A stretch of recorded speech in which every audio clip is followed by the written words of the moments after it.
పరమగీతము 4వ అధ్యాయం మొదటి వచనం. ఇచ్చిన టైం అయిపోయిందిగా,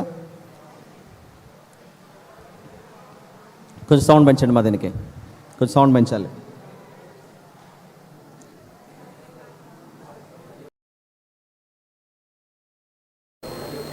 నా ప్రియురాలా, నీవు సుందరివి, నీవు సుందరివి. నీ ముసుగు గుండా నీ కన్నులు గువ్వ కన్నుల వలె కనబడుచున్నవి. నీ తల వెంట్రుకలు గిలాదు పర్వతం మీద మేకల మందను పోలి ఉన్నవి.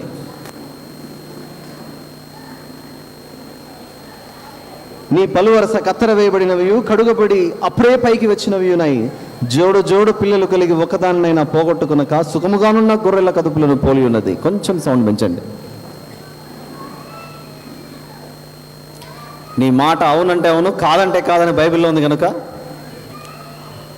ఆ మాట ప్రకారంగా 10 నిమిషాల తర్వాత వచ్చి నిలబడ్డా ఇక్కడ. అక్కడికి మీకు 4 నిమిషాలు గ్రేస్ పీరియడ్ ఇచ్చాను. 12 నిమిషాలు.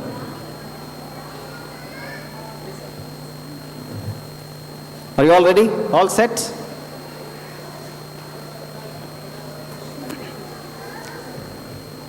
సరే, ఉన్న వాళ్ళకి మనం నష్టం చేయకూడదు కనుక వాళ్ళ కొరకు నేను దీన్ని తీసుకెళ్ళిపోతున్నాను. దయచేసి చూడండి. 4వ అధ్యాయంలో కొన్ని కాంబినేషన్స్ నేను మీకు చూపించాలి.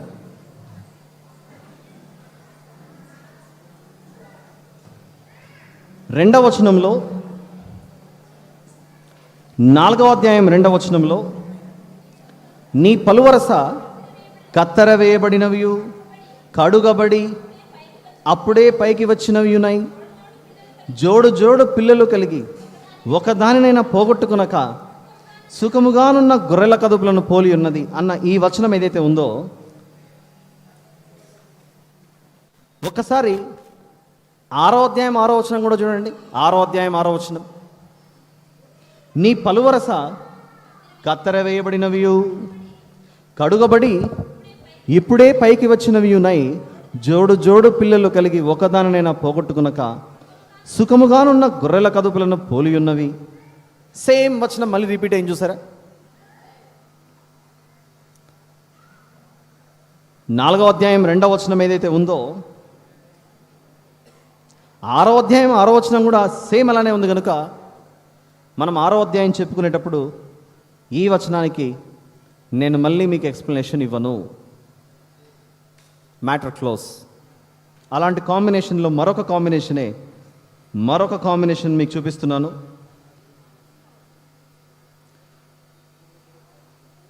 పరమగీతము 4వ అధ్యాయంలో 3వ వచనంలోని 2వ భాగం చూడండి. నీ ముసుకు గుండా నీ కణతలు విచ్చిన దాడిమ ఫలము వలె నగపడుచున్నవి. 6వ అధ్యాయం 7వ వచనం, నీ ముసుకు గుండా నీ కణతలు విచ్చిన దాడిమ ఫలము వలె అగపడుచున్నవి. మరొక కాంబినేషన్ సెట్ అయింది కనుక మీకు ఇక్కడ ఎక్స్ప్లెనేషన్ ఇస్తాను కనుక మళ్ళీ 6వ అధ్యాయంలో ఆ 7వ వచనానికి మళ్ళీ మీకు ఎక్స్ప్లెనేషన్ దొరకదు. అలానే మరొక కాంబినేషన్ 4వ అధ్యాయం 1వ వచనంలో, పరమగీతము 4వ అధ్యాయం 1వ వచనంలో, నీ తల వెంట్రుకలు అన్నది చూడండి. ఒక పార్ట్, నీ తల వెంట్రుకలు గిలాదు పర్వతం మీది మేకల మందను పోలి ఉన్నవి. అదే మాట 6వ అధ్యాయం 5వ వచనంలోని 2వ భాగం. 6వ అధ్యాయంలోని 5వ వచనంలో 2వ భాగం, నీ తల వెంట్రుకలు గిలాదు పర్వతం మీది మేకల మందను పోలి ఉన్నవి.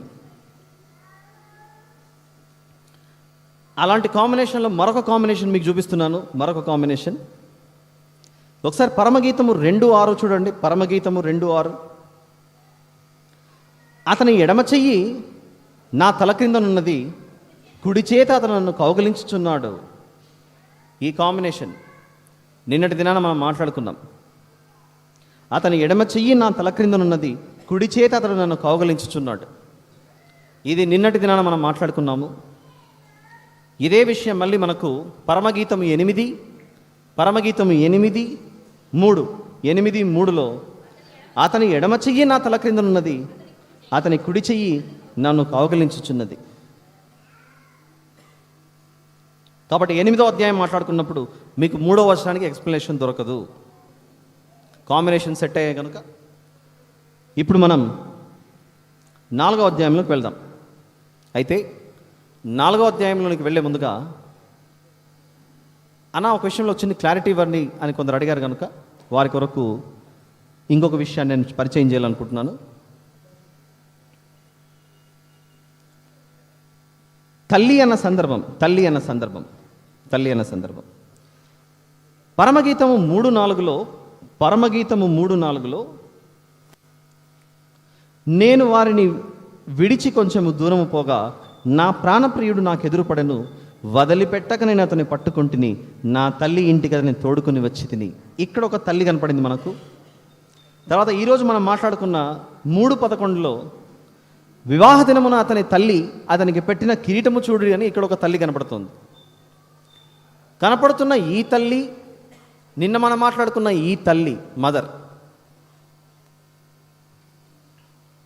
ఇద్దరు ఒకటేనా అని ఆలోచిస్తే, నిన్న మాట్లాడుకున్నప్పుడు యెరూషలేము అన్న నూతన యెరూషలేము, ఆ పట్టణం గలతీయులకు రాసిన పత్రికలో ఉన్న ఆ పట్టణాన్ని చూపిస్తూ అది తల్లి అని మాట్లాడుకున్నాం. అంతే కదా. భూమి మీద మనం యేసయ్య చెయ్యి పట్టుకొని విడువక హత్తుకొని మన ప్రయాణం చేయాల్సిండేదే పరలోకం అన్న పట్టణానికి.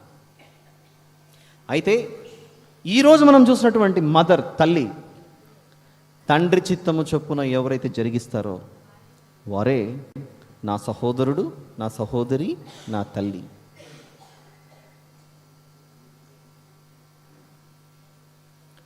అందుకే జాగ్రత్తగా ఏ సందర్భంలో ఏది రాయబడుతుంది, దేనిని ఉద్దేశించి మాట్లాడుతుంది అన్న విషయం మనం అర్థం చేసుకుంటే పుస్తకం అర్థమైపోతుంది. శరీరాన్ని బట్టి మరియమ్మ గారు తల్లయ్యారు. తండ్రి చిత్తాన్ని నెరవేర్చే భక్తుల భక్తి శ్రద్ధలను బట్టి వారు తల్లిగా మారారు, సోదరులుగా మారారు. వీరందరూ పట్టుకొని ఎక్కడ నుండి అయితే మనం వచ్చామో తిరిగి మనం అక్కడికి చేరుకుంటాం. చూసారా, యెరూషలేము అన్న ఆ పరలోక పట్టణం నుండి భూమి మీదకి వచ్చాము. యేసు ప్రభు రాకడ ఆలస్యం అయితే పరదేశకు వెళ్తాం, లేదా ఇక్కడ నుంచి తిరిగి మళ్ళీ మనం ఎక్కడికి వెళ్ళిపోతాం? ఆ తల్లి పట్టణమైన ఆ యెరూషలేము పట్టణానికి వెళ్ళిపోతాం. గలతీయులకు రాసిన పత్రికలో రాయబడిన విధంగా ఇది కాంబినేషన్స్. అయితే 4వ అధ్యాయం 1వ వచనం క్లారిటీ ఇచ్చాను కనుక ఆలస్యం చేయకుండా 4:1లోకి వెళ్ళిపోతున్నాం. ఏ వ్యక్తి అయినా ఆ వ్యక్తి యొక్క అందం బ్యూటీనెస్ చూసేటప్పుడు ఫస్ట్గా చూసేది ముఖం. ఆ ముఖం ఏం బాలేదండి, వద్దు మా ఇంట్లోకి అని అంటారు నచ్చకపోతే. ఇదే పద్ధతి దేవుడు ఎలా చూస్తున్నాడో ఒక్కసారి మనం చూద్దామా? 4వ అధ్యాయం 1వ వచనం నుండి కొన్ని మాటలు చూద్దాం. నా ప్రియురాలా, నీవు సుందరివి, నీ ముసుగు గుండా నీ కన్నులు గువ్వ కన్నుల వలె కనబడుచున్నవి. నెంబర్ 1 కళ్ళు ఐస్ చూస్తున్నారు అక్కడ. ఆ కళ్ళతో పాటుగా నీ తల వెంట్రుకలు నల్లగున్నాయా తెల్లగున్నాయా? మనం అలానే కదా చూసేది. ఎక్కడికైనా ఎప్పుడైనా పోయినప్పుడు పెళ్లి చూపులు చూడాలనుకున్నప్పుడు అమ్మాయి ఏం బాగలేదండి, అబ్బాయి ఏం బాగలేడు, అబ్బాయి కొంచెము ఇలాంటి మాటలు మాట్లాడుకుంటుంటాం. దేనికి? మొత్తం ఫిజిక్ అంతా చూసా కాదుగా, ఫస్ట్ చూసేది ముఖమే, ఫేస్. నా ప్రియురాలా, నీవు సుందరివి అని మాట్లాడుతూ నీ కన్నులు, ఆ తర్వాత నీ తల వెంట్రుకలు 1వ వచనంలో. తర్వాత 2వ వచనానికి వచ్చేసరికి నీ పలు వరస కత్తెర వేయబడినవి. పళ్ళు కూడా చూస్తాం మనం. ఎత్తుపల్ల పల్లే లేదా, నీ పలు వరస. 2వ వచనంలో ఇంకా కిందికి వెళ్తే కడుగబడి అప్పుడే పైకి వచ్చినవి నేను జోడు జోడు పిల్లలు కలిగి ఒకదానినైనా పోగొట్టుకున్న కాలం కనబడుతూ 3వ వచనానికి వచ్చిన తర్వాత ఆ పళ్ళపైన పెదవులు ఎలా ఉన్నాయి? పెదవుల గురించి. ఆ తర్వాత నీ ముసుగు గుండా నీ కణతలు అని 3వ వచనంలో మాట్లాడుతున్నాడు.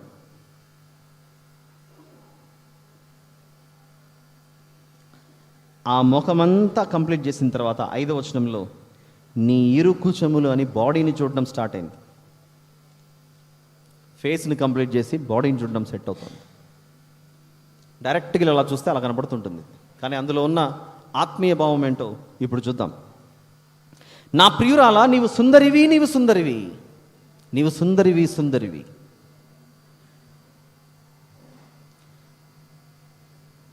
అయితే ఈ సుందరి పరిస్థితి ఎలా ఉందో ఒకసారి చూద్దామా? ఈ సుందరి పరిస్థితి యెషయా గ్రంథం 1వ అధ్యాయం.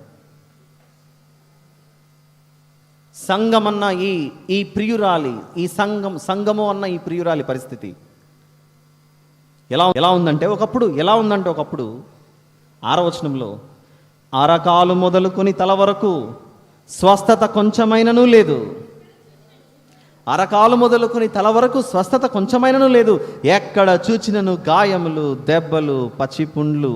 అవి పిండబడలేదు, కట్టబడలేదు, తైలంతో మెత్తన చేయబడలేదు. అలాంటి నిన్ను ఆ ప్రియుణ్ణి వెతుకుతూ నువ్వు రాగా ఆయన రక్తముతో నిన్ను కడిగి పవిత్రపరచగా ఈ ప్రియురాలు ఎలా మారింది? ఇప్పుడు సుందరి, అందమైనటువంటి ఒక రూపురేఖలు దిద్దుకుంది.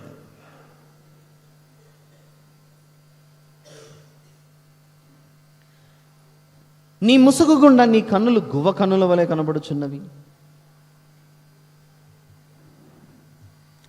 యెహెజ్కేలు గ్రంథం 16వ అధ్యాయం.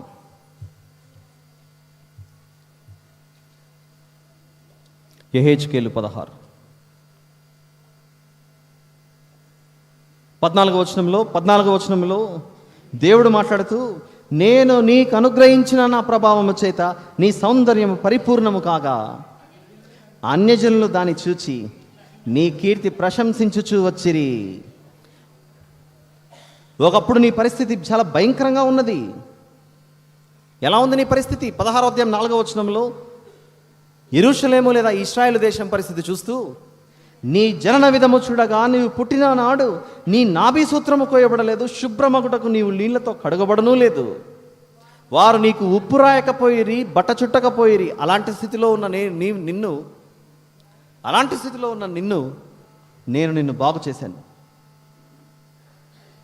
నీకు ఒక దేశం ఇచ్చాను, పాలు తేనెలు ప్రవహించే దేశాన్ని నీ చేతిలో పెట్టాను. అప్పుడు నీ ప్రభావాన్ని, నేనిచ్చిన ఆ ప్రభావం చూసి అన్యజనులు నీ దగ్గరికి రావడం ప్రారంభించారు.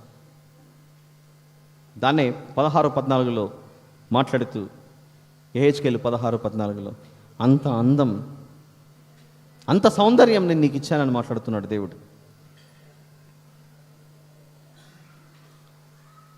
ఇంకా చూద్దాం 4వ అధ్యాయం 1వ వచనంలో, నీ తల వెంట్రుకలు గిలాదు పర్వతము మీది మేకల మందను పోలి ఉన్నవి. నీ తల వెంట్రుకలు గిలాదు పర్వతం మీది మేకల మందను పోలి ఉన్నదని అంటే, ప్రియురాలి యొక్క తల వెంట్రుకల గురించి మనకు ఎక్కడైనా కనబడుతుందా? బైబిల్లో చూస్తే కొరింథీయులకు రాసినటువంటి 1వ పత్రిక సంఘములో స్త్రీలు ఎలా నడుచుకోవాలి అన్న దాన్ని వివరిస్తూ, కొరింథీయులకు రాసినటువంటి 1వ పత్రిక 11 6వ వచనం నుండి కొన్ని మాటలు. స్త్రీ ముసుగు వేసుకునే ఎడల ఆమె తల వెంట్రుకలు కత్తిరించుకునవలెను. స్త్రీ ముసుగు వేసుకొనని ఎడల ఆమె తల వెంట్రుకలు కత్తిరించుకునవలెను. కత్తిరించుకున్నటైనను క్షౌరము చేయించుకున్నటైనను స్త్రీకి అవమానమైతే ఆమె ముసుగు వేసుకునవలెను. పురుషుడైతే దేవుని పోలికయు మహిమయునై ఉన్నాడు కనుక తల మీది ముసుగు వేసుకునకూడదు. కానీ స్త్రీ పురుషుని మహిమయ్యి ఉన్నది కనుక స్త్రీ పురుషుని మహిమయ్యి ఉన్నది. ఏలైనగా స్త్రీ పురుషుని నుండి కలిగినే కానీ పురుషుడు స్త్రీ నుండి కలగలేదు. 13వ వచనం, మీలో మీరే యోచించుకొనుడి. స్త్రీ ముసుగు లేనిదై దేవుని ప్రార్థించుట తగునా? పురుషుడు తల వెంట్రుకలు పెంచుకొనుట అతనికి అవమానమని స్వభావ సిద్ధముగా మీకు తోచును కదా. మీ తల వెంట్రుకలు స్త్రీకి తల వెంట్రుకలు బయట చెంగుగా ఇయ్యబడిన కనుక ఆమె తల వెంట్రుకలు పెంచుకున్నట్టు ఆమెకు ఘనం. దీన్ని చూపిస్తూ స్త్రీ తల వెంట్రుకలు పెంచుకోవాలన్నా అది అందమని స్త్రీ స్త్రీ స్త్రీ అని చూపిస్తూ పాత నిబంధనలో ఒక వ్యక్తికి నీ వెంట్రుకలే నీ బలం అని చెప్పాడు. అది స్త్రీనా పురుషుడా? సంసోను గారి గురించి.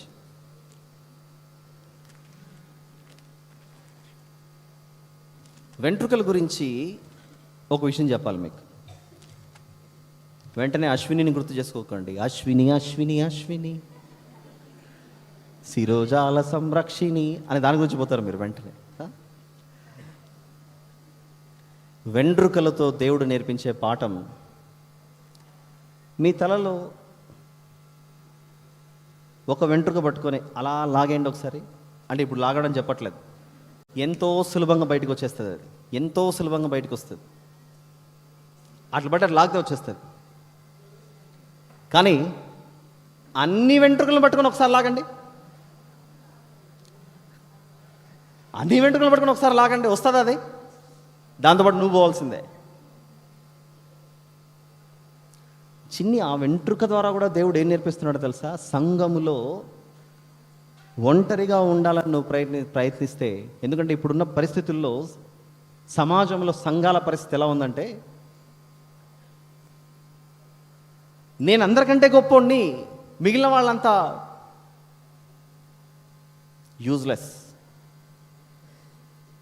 అలా ఒంటరిగా ఉంటే అది ఎంత సులభంగా పెరికివేయబడుతుందో, ఈ సంఘములో ఉన్న ప్రతి ఒక్కరూ ఎంత సమిష్టిగా ఉంటే ఎంత బలంగా ఉంటుందో, అలా స్థిరంగా ఉండాలని అంటే కలిసే ఉండాలని దేవుడు మనలో ఐక్యతను చూపించడానికే మిక్కిలి బలహీనమైన వాటిని ఒక్కటిగా చేస్తే ఎంత బలమైనదిగా ఉంటాయో చూపించడానికే మన శిరస్సు మీద పెట్టాడు శిరోజాలను. సందర్భం వచ్చింది కాబట్టి చూపించే. ఇలాంటివి ఎన్నో వస్తాయి, ఇంకా చూద్దాం.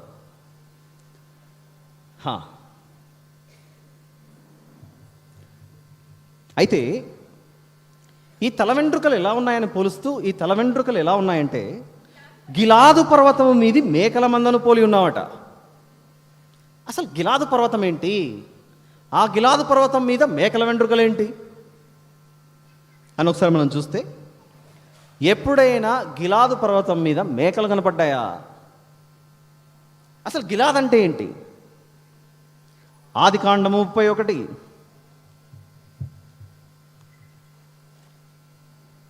ఆదికాండం 31 అధ్యాయంలో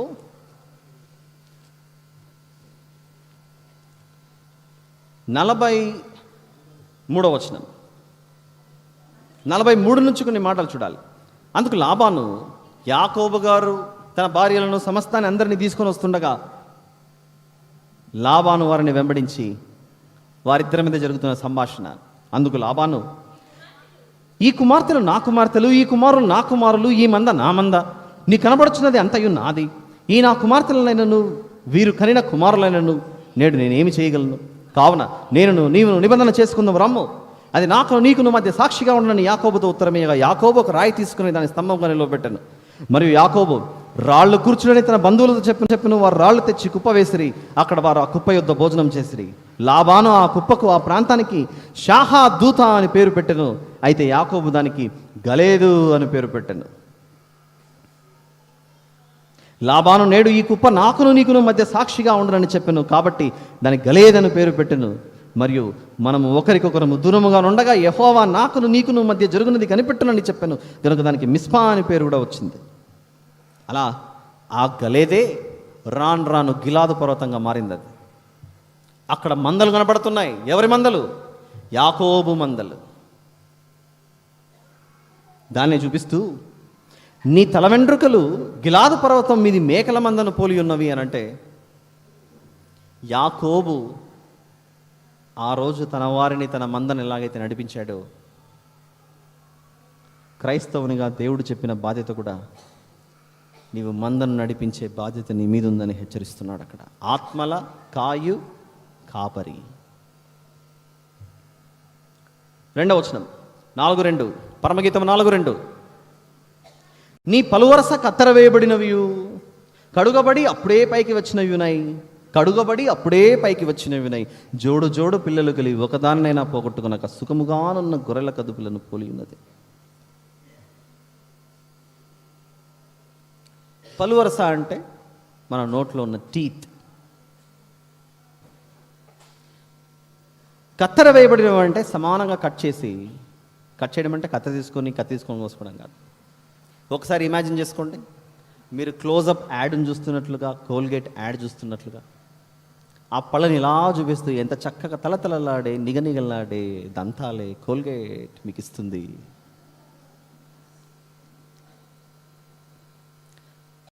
బ్రష్ చేసుకొని పక్కన పడేస్తామా?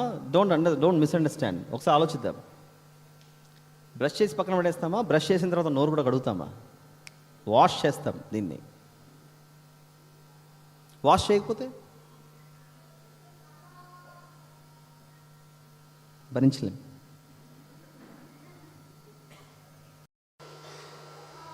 జకర్యా గ్రంథం 13 మొదటి వచనం, ఆ దినమున పాపమును అపవిత్రతను పరిహరించుటకై దావీదు సంతతి వారి కొరకును యెరూషలేము నివాసుల కొరకును ఊట అంటే ఏంటి? నీరు. ఊట ఒకటి తీయబడును. ఆ దినమున పాపమును అపవిత్రతను పరిహరించుటకై దావీదు సంతతి వారి కొరకు యెరూషలేము నివాసుల కొరకును ఊట ఒకటి తీయబడును. ఏంటా ఊట? ఒకసారి జాగ్రత్తగా చూద్దాం. ఇంకా మీరు క్యాచ్ చేయకపోతే కష్టం. ఇంకా రెఫరెన్స్లు మీరు నన్ను అడిగితే కష్టం. జీవజలపు ఊట యేసు ప్రభు యొక్క వాక్యం. ఆ వాక్యంలోనికి వెళ్ళగా మనల్ని శుద్ధీకరించి ఆ తర్వాత అదే వాక్యాన్ని ఈ నోటి ద్వారా మనం ప్రకటించడం ప్రారంభమవుతుంది. ఎలాగో మనం చూస్తున్నాం కనుక మీకు కొన్ని రెఫరెన్సెస్ ఇస్తాను, దయచేసి తీసుకోండి. కొరింథీయులకు రాసినటువంటి మొదటి పత్రిక 6:11 మీలో కొందరు అట్టివారై ఉంటిరి. ఎట్టివారై ఉన్నారు? మీలో కొందరు అట్టివారై ఉంటిరి. ఎట్టివారై ఉన్నారు అంటే 10వ వచనంలో చెబుతున్నాడు, లేదా 9-10 వచనాల్లో. అన్యాయస్తులు దేవుని రాజ్యంలో వారసులు కానేరు. మోసపోకుడి, మీకు తెలియదా? జారులైనను, విగ్రహారాధకులైనను, వ్యభిచారులైనను, అడంగితనం గలవారైనను, పురుష సంయోగులైనను, దొంగలైనను, లోపులైనను, త్రాగుబోతులైనను, దూషకులైనను, దోచుకున్న వారైన దేవుని రాజ్యంలో వారసులు కారు. మీలో కొందరు అలా ఉన్నారు ఒకప్పుడు. కానీ ఇప్పుడు ప్రభువైన యేసుక్రీస్తు నామమునను మన దేవుని ఆత్మయందును మీరు కడుగబడి పరిశుద్ధపరచబడిన వారై నీతిమంతులుగా తీర్చబడితిరి. తీతు గారికి రాసినటువంటి పత్రిక 3వ అధ్యాయం 5వ వచనం. తీతు గారికి రాసినటువంటి పత్రిక 3:5, మనము నీతిని అనుసరించి చేసిన క్రియల మూలముగా కాక తన కనికరము చొప్పుననే పునర్జన్మ సంబంధమైన స్నానము ద్వారాను పరిశుద్ధాత్మకు నూతన స్వభావం కలుగుజేయటం ద్వారాను మనం రక్షించను. ఎప్పుడైతే ప్రభువులోనికి వచ్చి కడుగబడి బాప్తిసం ద్వారా వస్తామో అప్పుడు దేవుడు మనకు పని చెప్పాడు. ఏంటది? మీరు సర్వలోకమునకు వెళ్ళి సర్వ సృష్టికి సువార్తను ప్రకటించండి. దాన్నే పరమగీతము 4:2లో నీ పలువరస కత్తెర వేయబడినవియు కడుగబడి అప్పుడే పైకి వచ్చినవియునై జోడు జోడు పిల్లలు కలిగి ఒకదానినైనా పోగొట్టుకున్నాక సుఖముగానున్న గొర్రెల కదుపులను పోలి ఉన్నదేనంటే నీవు కడగబడటమే కాదు, నీవు పరిశుద్ధపరచబడటమే కాదు, నీవు మారు మనసు పొందటమే కాదు. ఏమని చెబుతున్నాడంటే జోడు జోడు పిల్లలు కలిగి అనంటే నీవు మాత్రమే కాదు, నిన్ను నీ వారిని అందరినీ ఆ ప్రభువులో పవిత్రపరచాలి. చూద్దామా మాట? పేతురు గారు రాసిన రెండవ పత్రిక, పేతురు గారు రాసినటువంటి 2వ పత్రిక 1వ అధ్యాయం. పేతురు గారు రాసినటువంటి 2వ పత్రిక 1వ అధ్యాయం 8 చూద్దాం. 8 ఇవి మీకు కలిగి విస్తరించినట్లా అవి మన ప్రభువైన యేసుక్రీస్తును గురించిన అనుభవ జ్ఞాన విషయంలో మిమ్మును సోమరులైనను నిష్ఫలులైనను కాకుండా చేయును. ఇవి ఎవనికి లేకపోవునో వాడు తన పూర్వ పాపములకు శుద్ధి కలిగిన సంగతి మర్చిపోయి గుడ్డి వాడును, దురదృష్టి లేని వాడగను. అందువలన సహోదరులారా, మీ పిలుపును ఏర్పాటును నిశ్చయం చేసుకున్నట్టుకు మరి జాగ్రత్త పరుడి. మీరిట్టి క్రియలు చేయువారైతే ఎప్పుడునూ తొట్టిల్లరు. అలాగున మన ప్రభువును రక్షకుడైన యేసుక్రీస్తు యొక్క నిత్యరాజ్యములో ప్రవేశము మీకు సమృద్ధిగా అనుగ్రహింపబడను. ఈ రక్షణ కేవలం మనకొక్కరికేనా? మనతో ఉన్న వాళ్ళకి అవసరం లేదా? అందుకే అంటున్నాడు, నిన్ను నీ వారిని రక్షించుకో. దీన్ని యేసు ప్రభు శిలువ మరణానికి ముందుగా నా కోసం ఏడవకండి, మీకోసం ఏడవడం మొదలుపెట్టండి ఫస్ట్. ఆ తర్వాత మీకోసం మీ పిల్లల కొరకు ఏడవండి అని చెప్తున్నాడు అక్కడ. ఇప్పుడు పరమగీతము 4:3 వెళ్ళిపోతున్నాం. నీ పెదవులు ఎరుపు నూలును పోలి ఉన్నవి, నీ నోరు సుందరము, నీ ముసుగు గుండా నీ కన్నతలు విచ్చిన దాడిమ ఫలం వలె నగుపడుచున్నవి. ఏంటిది? పెదవులు ఎరుపు నూలా? పెదవులు ఎరుపు నూలు. నూలు అంటే ఏంటి? ఒక దారం లాంటిది అది.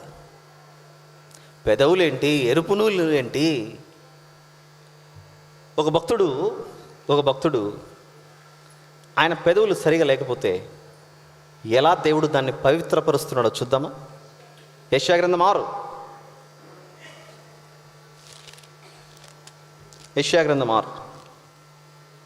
6 5వ వచనంలో యెషయా గారు మాట్లాడుతూ, నేను అపవిత్రమైన పెదవులు గల వాడనే, అపవిత్రమైన పెదవులు గల జనుల మధ్య నివసించేవాడనే, నేను నశించిపోయాను, నా పరిస్థితి ఏంటన్నప్పుడు 6వ వచనంలో, అప్పుడు శరాపులను ఒకడు తాను బలిపీఠం మీద నుండి కారుతో తీసిన నిప్పును చేత పట్టుకుని నా యొద్దకు ఎగిరి వచ్చి నా నోటికి దాన్ని తగిలించి, ఇది నీ పెదవులకు తగిలిన గనుక నీ పాపమునకు ప్రాయశ్చిత్తమాయను, నీ దోషము తొలగిపోయాను, నీ పెదవులు తగిలిన పాపం పోయేసింది అని ఇక్కడ మాట్లాడుతున్నాడు. కానీ మనకు కాంబినేషన్ సెట్ అయిపోవాలి. ఏంటది? నీ పెదవులు ఎరుపు నూలు, నీ పెదవులు ఎరుపు నూలు. బ్రదర్, నీ పెదవులు ఎరుపు నూలు అన్నారు. రేపు మేము వచ్చేటప్పుడు లిప్స్టిక్ పెట్టుకొని వస్తామనుకుంటారేమో షాప్కి వెళ్ళి. దాని గురించి మాట్లాడలేదు. బైబిల్లో ఎవరి పెదవులైనా ఎప్పుడైనా ఎరుపు నూలుగా మారాయా? మీకు ఎంతో క్లూ ఇస్తున్నా, మీరు ఇంకా గుర్తుపట్టట్లేదు.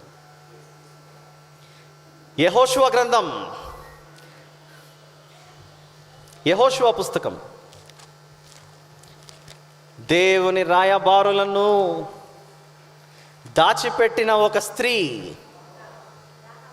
దొరికిందా ఇప్పుడు? 2వ అధ్యాయం.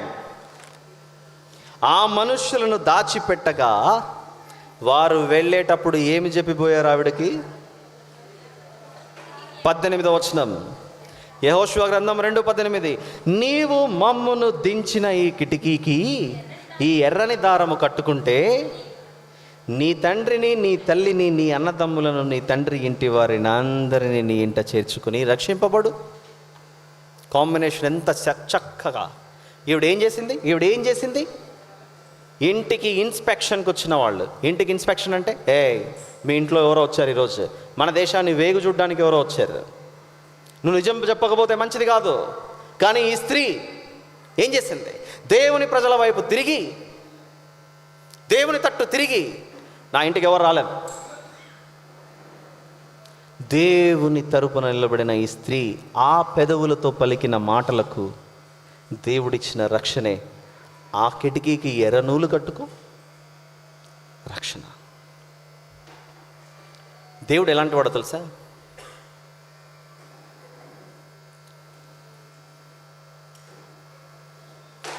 ఎవరైనా ఆయనను వెంబడిస్తే ఆయన ముగ్ధుడైపోతాడు, తట్టుకోలేడు. ఏం చేయాలి వీరి ప్రేమకు? నన్ను వెంబడించారే, ఈ లోకమొద్దు అనుకొని నన్ను వెంబడించారే, ఈ లోకమొద్దుకొని నన్ను వెంబడించారే, వీరికి నేనేదో చేయాలి. అలాంటి జీవితాలలో ఒక చిన్ని సందేశం, ఒక చిన్ని క్లూ మీకు ఇస్తున్నాను, దాని నుంచి మీరు వెళ్ళిపోవాలి. యేసు ప్రభు బేత్లెహేములోనే ఎందుకు పుట్టాలి? వేరే ఊర్లో పుట్టిండొచ్చుగా. ఈవిడ రాహాబన్న స్త్రీ ఆ దేశాన్ని వేగు చూడడానికి వచ్చినటువంటి వారిని కాపాడితేనే ఎర్రదారం కట్టుకొని ఇంటిని రక్షించుకొని వదిలేశాడు. అయిపోయింది, ఆ ఇంటికి రక్షణ వచ్చింది. ఇప్పుడు ఇంకొకటి, ఎందుకంటే మీరు విన్న తర్వాత వేరొకరికి చెప్పేవాళ్ళు చాలామంది ఇక్కడ ఉన్నారు కనుక మిమ్మల్ని దృష్టిలో పెట్టుకుని వెళ్ళండి చెబుతున్నాను. యేసు ప్రభువుకి అంటే ఆ జన్మ బెత్లెహేంలోనే ఎందుకు జరగాలి? యెరూషలేంలో జరగచ్చుగా, షోమ్రోన్లో జరగచ్చుగా, తెలాబీబు అనే మరొక పట్టణం ఉందిగా, అక్కడ జరగచ్చుగా. అక్కడ జరగకుండా బెత్లెహేంలోనే ఎందుకు జరిగింది అని అంటే, లోకాన్ని నాకు నా తండ్రి వద్దు, నా తల్లి వద్దు, నా అన్న వద్దు, నా చెల్లి వద్దు, నా అక్క వద్దు, నా తమ్ముడు వద్దు, నీ దేవుడే నా దేవుడు, నీ జనాంగమే నా జనాంగం అని రూతమ్మ బెత్లెహేంలో అడుగుపెట్టింది. రూతు గారు అడుగుపెట్టారు బెత్లెహేంలో. కాలం మారింది, సంవత్సరాలు మారాయి. రూతు గారు వెంబడించిన ఆ యేసు ప్రభువును వెంబడించిన ఆ జీవితాన్ని చూసి ఆ దేవుడు ముగ్ధుడైపోయి, అమ్మా నీవు మోయాబీరాలైనా సరే, ఇదిగో నీ పాపాన్ని పరిహరించి సమస్తాన్ని తొలగించి నువ్వు నన్ను వెంబడించావు కనుక నీవు అడుగుపెట్టిన ఈ ప్రాంతంలోనే నీకు బహుమానంగా, నీకు పుట్టింది ఒక కుమారుడైతే నీ సంతానంలో నుండి లోకరక్షకుని తీసుకొస్తా, అది కూడా నువ్వు అడుగుపెట్టావు. నువ్వు అడుగుపెట్టావు కనుక నీకు బెత్లెహేంలో రక్షకుని తీసుకొస్తున్నాను. నా వారిని దాచిపెట్టావు కనుక రాహాబు, ఇదిగో నీ ఇంటికి రక్షణ, ఈ దారం కట్టుకో. వీళ్ళంతా ఏం చేశారు? పేదవులతో దేవుణ్ణి గణపరిచారు. రాహాబు అన్న స్త్రీ, రూతు అన్న స్త్రీ పెదవులతో ఆమె పలికిన మాటే ఏమది? నీ దేవుడే నా దేవుడు, నీ ప్రజలే నా ప్రజలు. చాలా అదే అంటున్నాడు అక్కడ 4వ అధ్యాయం పరమగీతము 4వ అధ్యాయం 3వ వచనంలో, నీ పెదవులు ఎరుపు నూలును పోలి ఉన్నవి, నీ నోరు సుందరము, నీ నోరు సుందరము. ఇంకో మంచి మాట చూపిస్తాను చూడండి. హోషేయ గ్రంథం అంటే పెదవులు ఎలా పవిత్రపరచబడతాయో అనడానికి ఆత్మీయంగా మీకు ఒక మంచి మాట చూపిస్తున్నాను. హోషేయ 14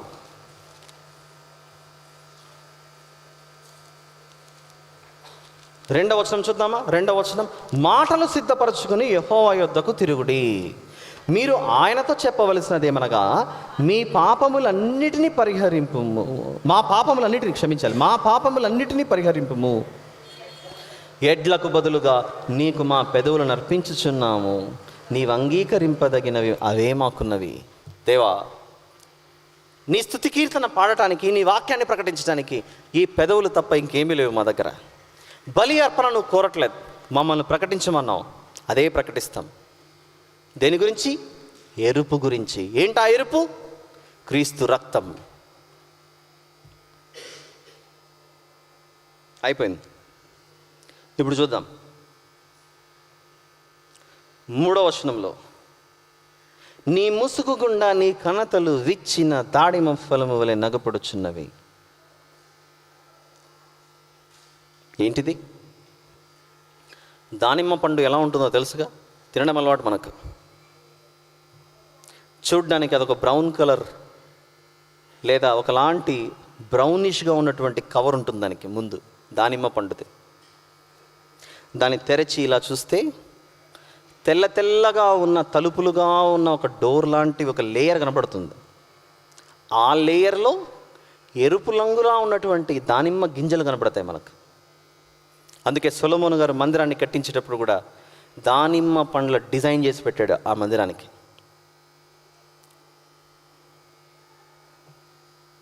యేసు ప్రభు యొక్క శరీరం, దాన్ని తెరిచి చూస్తే నీ ముసుగు గుండా నీ కణతలు విచ్చిన దాడిమ ఫలము వలె నగపడుచున్నవి అని అంటే శరీరాన్ని, ఆ శరీరంలో నుండి మనకు దారులుగా కారినదే ఆ రక్తం. అణువణువున ఆ రక్తం మధ్యలో ఈ దానిమ్మ పండుకుండే తెల్లటి లేయర్ ఏదైతే కనబడుతుందో యేసు రక్తంలో వెలుగు అని చూపించడానికి, పోల్చడానికి పెట్టినటువంటిదే అది. దాన్ని ఎలా పెట్టాడు? ఇది నా శరీరం. యోహాను సువార్త 6 ఆ అధ్యాయం మొత్తం మీరు చదివితే, నా శరీరము తిని నా రక్తము త్రాగువాడే నిత్య జీవం గలవాడు అని ఆ అధ్యాయంలో మాట్లాడుతున్నప్పుడు, ఈయన నా శరీరాన్ని ఎలా తినిపించగలడు? ఆయన శరీరాన్ని మేము ఎట్లా కొరుక్కొని తినాలి? ఆ రోడ్డు నుంచి చాలామంది వెళ్ళిపోయారట యేసు ప్రభుని విడిచిపెట్టి. మరి దానికి ఈ వచనానికి ఏంటి సంబంధం? దానికి ఈ వచనానికి ఏంటి సంబంధం అంటే, నీ ముసుగు గుండా నీ కణతలు విచ్చిన దాడిమ ఫలం వలె నగబడుచున్నవి. పోలుస్తున్నది కణతలు. కణతలు అంటే ఈ పార్ట్. టెంపుల్స్ అంటారు, టెంపుల్స్.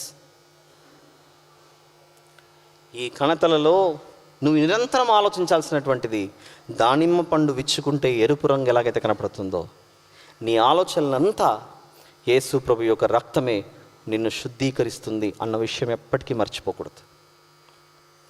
ఆ పోలికే లేకపోయింటే యెరూషలేము మందిరాన్ని కట్టేటప్పుడు సొలొమోను గారు ఎందుకు దానిమ్మ పండ్ల డిజైన్ పెట్టాలి? అక్కడ మ్యాంగోస్ పెట్టచ్చుగా, ఆరెంజెస్ పెట్టచ్చుగా, యాపిల్స్ పెట్టచ్చుగా. చూద్దాం ఇంకా.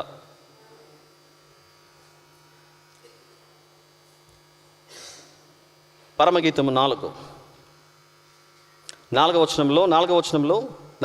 వచనంలోకి వెళ్ళిపోతున్నాం మనం ఇప్పుడు. జయసూచకముల నుంచుటకై దావీదు కట్టించిన గోపురముతోను 1000 డాలులను శూరుల కవచములన్నీను వ్రేలాడు ఆ గోపురముతోను నీ కందర సమానము. నీ కందర అంటే కందర అన్న తెలుగు పదానికి అర్థం. ఏమేమి కవర్ చేసాం? వెంట్రుకలు కవర్ అయ్యాయి, నోట్లో పళ్ళు కవర్ అయింది, పెదవులు కవర్ అయ్యాయి, కణతలు కవర్ అయింది, కళ్ళు కవర్ అయ్యాయి. ఇంక అన్నీ కంప్లీట్ అయిన తర్వాత మిగిలినదే ఈ బాడీని, ఈ తలను కనెక్ట్ చేసే పార్ట్ ఏంటి? మెడ. ఈ మెడనే స్వచ్ఛ అచ్చ తెలుగు భాషలో కందర అని పిలుస్తారు. అంతే. కందర అంటే నెక్, కందర అంటే మెడ. మెడ గురించి మాట్లాడుతూ బైబిల్లో మెడ గురించి ఏమైనా రాసుందా?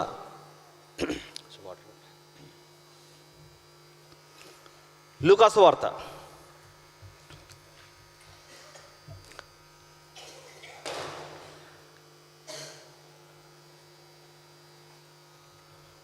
11వ అధ్యాయం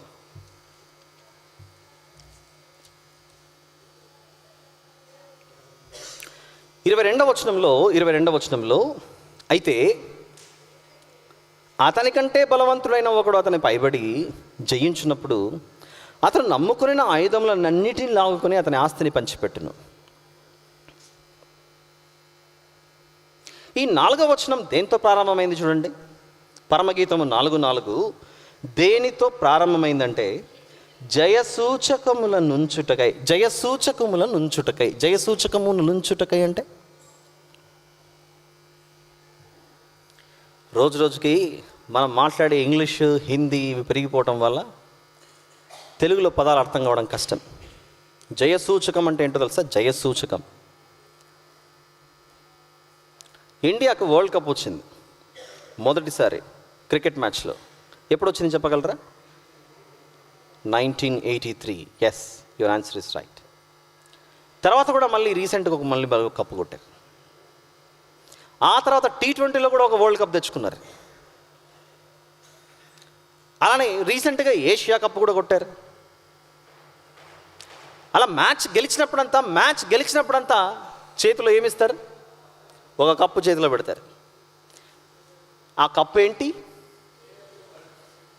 నువ్వు గెలిచావు అని చూపించడానికి ఇచ్చిన, జయసూచకంగా ఇచ్చిన కప్ అది. మేము క్రికెట్ మ్యాచ్లు చూడమండి, మాకు తెలియదు, మేము లేడీస్ అని మీరు అనుకుంటుంటే, ఏదో చిన్నప్పుడు స్కూల్లో ఖోఖోనో ఏదో ఆడింటారుగా, మీ మెడలో ఏదో వేసింటారుగా. నాకు అది వచ్చింది కదా అని రోజు మనం మెడకేసుకొని తిరుగుతామా? లేదా ఒక చోట తీసుకొచ్చి హ్యాంగ్ చేసి పెడతామా? సంపాదించుకున్న ప్రతి ఒక్క దాన్ని, ఆ జయసూచకాలన్నిటినీ ఒక గోడనో, ఒక ఫ్రేమో, లేకపోతే దానికి ఒక ర్యాకో, ఒక షెల్ఫో తయారు చేయించుకొని నేను గెలిచానని చెప్పేసి దాంట్లో పెట్టుకుంటాం. అవునా? జయసూచకం అంటే ఏంటో అర్థం కావడానికి ఇంత ఎక్స్ప్లెనేషన్ ఇవ్వాల్సి వచ్చింది. ఇప్పుడు చెప్తున్నాను. ఆ కాలంలో ఇశ్రాయేలీయులు, ఆ కాలంలో దావీదు గారు యుద్ధాలు చేసినప్పుడు ఎన్ని దేశాలను ఓడగొడితే ఆ దేశంలో నుంచి సంపద తెచ్చుకున్నాం, ఆ దేశంలో నుంచి డాళ్ళు తెచ్చుకున్నాం, ఆ దేశంలో నుంచి ఖడ్గాలు, ఆ ప్రాపర్టీ అంతా తెచ్చుకున్నప్పుడు తెచ్చి ఇళ్ళలో పెట్టుకోవడానికి కష్టమైపోతుంది స్థలం అని చెప్పి ఆ కాలంలో ఏం కట్టించుకున్నారంటే ఒక గోపురాన్ని కట్టించి, ఈ గోపురాన్ని చూడండి, ఇందులో మనం ఏ దేశాల మీద గెలిచామో ఆ దేశానికి సంబంధించిన గుర్తులన్నీ అందులో పెట్టుకుంటున్నామని గోపురాలు కట్టుకుని అందులో పెట్టేవాళ్ళు. అంతెందుకు, మన దేశంలో కూడా, మరి ఈ ఊరిలో ఉన్నాయో నాకు తెలియదు, ఉండొచ్చేమో, ఏదైనా ఒక విషయంలో గెలిచామంటే నడి రోడ్డులో ఒక పెద్ద స్తంభంగా దాన్ని నిలబెట్టేస్తాం. దేనికి సూచనగా? ఈ ప్రాంతంలో మేము గెలిచామని చెప్పేసి. చూసిండొచ్చు మీరు కూడా, మొదటి ప్రపంచ యుద్ధంలో ఇది గెలిచాము అది గెలిచామని. Gateway of India, India gate, ఇలాంటివన్నీ ఉన్నాయా జయ సూచకాలకు, ప్రాణత్యాగాలకు సూచనగా. అలానే దీని గురించి మాట్లాడుతూ లూకాసు వార్త 11:22లో మీరు చూస్తున్నారు, అతని కంటే బలవంతుడైన ఒకడు అతని పైబడి జయించినప్పుడు అతను నమ్ముకొనిన ఆయుధములన్నిటినీ లాగుకొని అతని ఆస్తిని పంచిపెట్టును. హబక్కూకు 1:15 ప్రకారంగా సాతానుడు ప్రతి మనిషిని గాలం వేసి తీసుకెళ్ళిపోతుంటే క్రైస్తవుడు లోకంలో తిరిగి ఆత్మను రక్షించే కాపరిగా మారుతుంటే, క్రైస్తవుడు చేసే యుద్ధం ఎవరితో? దుష్టునితో, సాతానుతో యుద్ధం చేసినప్పుడు ఒక ఆత్మను రక్షించుకొని వస్తే దానికి జయ సూచకంగానే నువ్వు చేసిన పరిచర్య అలా ముద్రింపబడిపోతుంది. దాన్నే మాట్లాడుతున్నాడు ఇక్కడ. ఇంకా చూద్దామా? అలా చెప్తే అర్థం కాదుగా, ఇంకా కొన్ని రెఫరెన్సెస్ చూపించాలి మీకు. యెషయా గ్రంథం 22, యెషయా గ్రంథం 22, 23, 24 వచనాలు. యెషయా గ్రంథం 22, 23, 24 వచనాలు. దిట్టమైన చోట మేఘు కొట్టినట్టు నేను అతన్ని స్థిరపరచెదను. దిట్టమైన చోట మేకు కొట్టినట్టు నేను అతన్ని స్థిరపరచెదను అని అంటే, నిన్ను అంత బలంగా దేవుని రాజ్యంలో స్థిరపరిచి నీవు చేసిన ప్రతి దాన్ని తగిలిస్తాడట. చూస్తానే ఇన్ని నేను సాధించానా అంటే, దేవుని రాజ్యంలో నువ్వు దిట్టంగా నాటబడిన ఒక మేకైతే నువ్వు ఒక్కొక్క ఆత్మను రక్షించావనుకో, ఒక్కొక్క ఆత్మను రక్షిస్తే దానికి చిహ్నంగా, గుర్తుగా అలా ఉండిపోతుందట సాధించినటువంటి ఆ ఆస్తి, ఆత్మలన్నటువంటి ఆస్తి. దిట్టమైన మేకు కొట్టినట్టు నేను అతన్ని స్థిరపరచెదను, అతను తన పితరుల కుటుంబమునకు మాన్యత గల సింహాసనముగా ఉండును. గిన్నెల వంటి పాత్రలను, ఒక దానిలో గెలిచామనుకోండి, మన చేతిలో పెట్టేది ఏంటి? కప్పో, ట్రోఫీనో, మెమంటోనో. దాన్ని ఇక్కడ మాట్లాడుతూ 24వ వచనంలో గిన్నెల వంటి పాత్రలు, బుడ్ల వంటి సమస్తమైన చిన్న చెంబులు, ఇవే కదా మనకి ఇచ్చేది. మనకు అర్థం కావడానికి ఇవి చూపిస్తున్నాడు. అనగా అతని పితరుల సంతాన సంబంధులకు పిల్ల జల్లాలందరినీ అతని మీద వేలాడించదను. వేలాడించదంటే ఊరేయడం కాదు, ఎంతమందిని సంపాదించావో వారందరి పేర్లు ఆ విధంగా నీ మీద ముద్రింపబడతాయి. ఇక చూద్దాం. యెహెజ్కేలు గ్రంథం 27, యెహెజ్కేలు గ్రంథం 27:11. 60 వారు నీ సైన్యంలో చేరి చుట్టూ నీ ప్రాకారములకు డాళ్ళు తగిలించి చుట్టూ నీ ప్రాకారముల మీద కావలి కాచి నీ సౌందర్యమును సంపూర్ణపరచదని తూరు దేశంతో మాట్లాడుతున్నాడు అక్కడ. ఆ కాలంలో దేనినైనా గెలిస్తే ఆ ఊరి చుట్టూ ఉన్న కోట గోడలకు ఇది మేము సాధించామని గోడలకు అలా గుర్తుగా పెట్టుకునేవాళ్ళట. అంతెందుకండి, ఏ కొండకో ఏ హిస్టారికల్ ప్లేస్కో మనం వెళ్ళామనుకోండి, ఎవరు చూడకపోతే తెలియకుండా మనం గోరు పెట్టి లేదా చిన్న కడ్డీ పెట్టి మన పేరు దాని మీద రాసి వస్తాం. దొంగగా పర్మిషన్ లేదు అని చెప్పినా కూడా, మీరు దాన్ని ముట్టకూడదు, కేవలం చూడడం వరకు మాత్రమే అని చెప్పినా కూడా మనం ఏం చేస్తామో తెలుసా?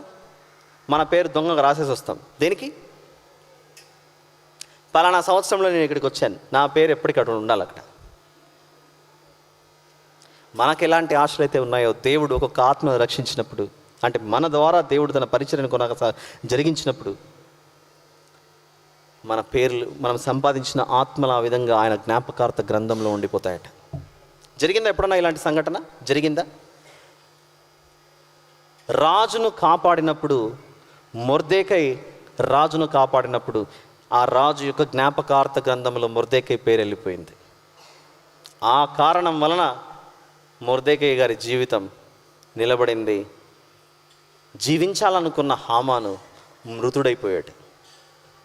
అలానే మనం చేసే ప్రతిదీ, ఆ మహారాజుకు చేసే ప్రతి ఒక్కటి ఆయన జ్ఞాపకార్థ గ్రంథంలో మనకు జయసూచకంగా పెట్టి మనం రక్షిస్తాడట.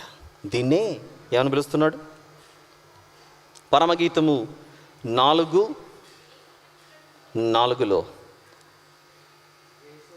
అయితే వ్రేలాడు ఆ గోపురముతోను నీ కందర సమానం అన్నది చూడండి. నీ కందర సమానము. మరి మెడ పరిస్థితి ఏంటి అంటే, నువ్వు సాధించిన ప్రతిదీ నీ మెడలో అంత అలంకారముగా ఉంటాయట, అంత అలంకారముగా ఉంటాయని దేవుడు మాట్లాడుతున్నాడు. యెహెజ్కేలు 16వ అధ్యాయం చదివితే ఒక ప్రాంతాన్ని దేవుడు అంత అందంగా అలంకరించాడట. దేవునికి మేలు 16వ అధ్యాయం మొత్తం అదే, అందుకే వర్షం చెప్పలేదు. మీకు కొన్ని క్లూస్ ఇస్తున్నాను పరమగీతం అర్థం కావడానికి. కీర్తన 45, అలానే యెహెజ్కేలు 16, ఈ 2 అధ్యాయాల మీద మంచి గ్రిప్ ఉందనుకోండి, ఆల్మోస్ట్ మీకు ఈ పుస్తకం యొక్క వివరణ 100% అని చెప్పను, ఒక 15%, 100లో 15% అర్థమవుతుంది. మిగిలిన పుస్తకాల్లో వెతకాలి, తప్పదు. ఎస్, ఇప్పుడు 5వ వచనం, పరమగీతము 4:5. అయితే మెడకు సంబంధించి ఇంకో మాట మీకు చెప్పాలి. అపోస్తలుల కార్యములు 7వ అధ్యాయంలో స్టెఫను గారి సందర్భంలో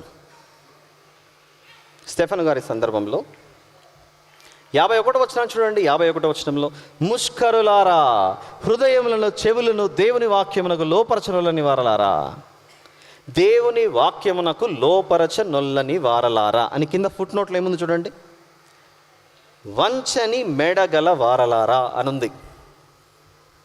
ఇదే విషయం యెషయా గ్రంథం 3వ అధ్యాయం, యెషయా గ్రంథం 3:16 వచనంలో, సియోను కుమార్తెలు గర్విష్ఠురాండ్రై మెడచాచి నడుచుచు ఓరచూపులు చూచుచు. అలానే విలాపవాక్యములు 1వ అధ్యాయం అంటే మెడకు కందరకు సంబంధించి మీకు ఇస్తున్నటువంటి రెఫరెన్సెస్. విలాపవాక్యములు 1వ అధ్యాయం 14వ వచనం, కాడి కట్టినట్టుగా తానేనే నా అపరాధములను నాకు కట్టి ఉన్నాడు, అవి పైన వేయబడినవి నా మెడ మీదకి ఎక్కను. గర్విష్ఠులుగా ఉంటే పాపం మెడకెక్కుతుందట. అందుకే దీనమనస్సు కలిగిన వారి మెడ ఎప్పుడు కొంచెం తల ఉంచుకున్నట్లు కనపడుతుంది. గర్విష్ఠులైన వాళ్ళు ఎప్పుడు మెడ ఇట్లా పైకెత్తి స్టిఫ్ నెక్డ్ పీపుల్గా ఉంటారు, వంచని మెడగల వారుగా ఉంటారు. అలానే మీకు ఇంకో మాట చూపించాలి. అపోస్తలుల కార్యములు 15వ అధ్యాయం, అపోస్తలుల కార్యములు 15:10, గానుక మన పితరులైనను మనమైనను మోయలేని కాడిని శిష్యుల మెడ మీద పెట్టి మీరెందుకు దేవుని శోధించుచున్నారు, ఎంత మోయగలదో అంతే. ఇంకా చూస్తే ఇంకొక మాట చూసి మనం ఈ వచనాన్ని ముగించుకుందాం. యెషయా గ్రంథం 52:2, ధూళి దులుపుకొనుము యెరూషలేమా, లేచి కూర్చుండుము, చెరపట్టబడిన సియోను కుమారి, నీ మెడకట్లు విప్పివేసుకొనుము.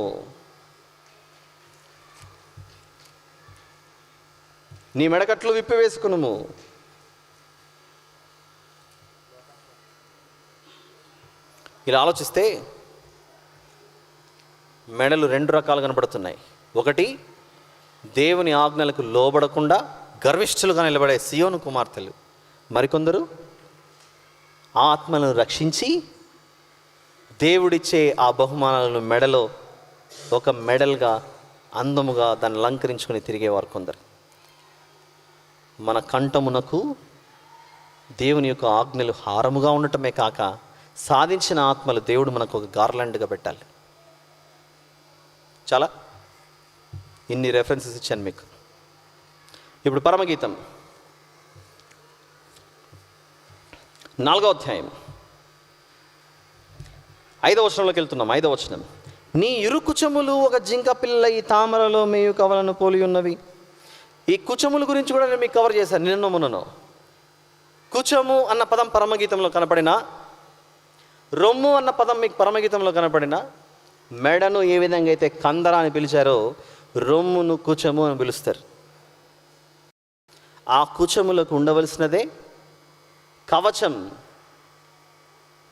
Bullet proof jacket. ఈ కాలంలో, పాతకాలంలో బ్రెస్ట్ ప్లేట్ అంటారు దాన్ని.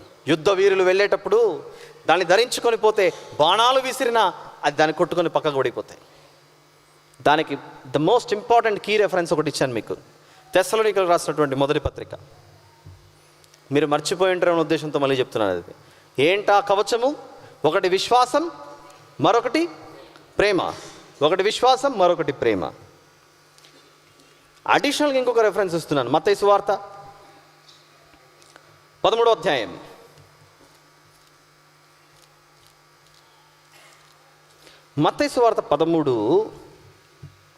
7వ వచనంలో, మత్తయి సువార్త 13:7, కొన్ని ముండ్ల పొదలలో పడెను, ముండ్ల పొదలు ఎదిగి వాటిని అణిచివేసెను.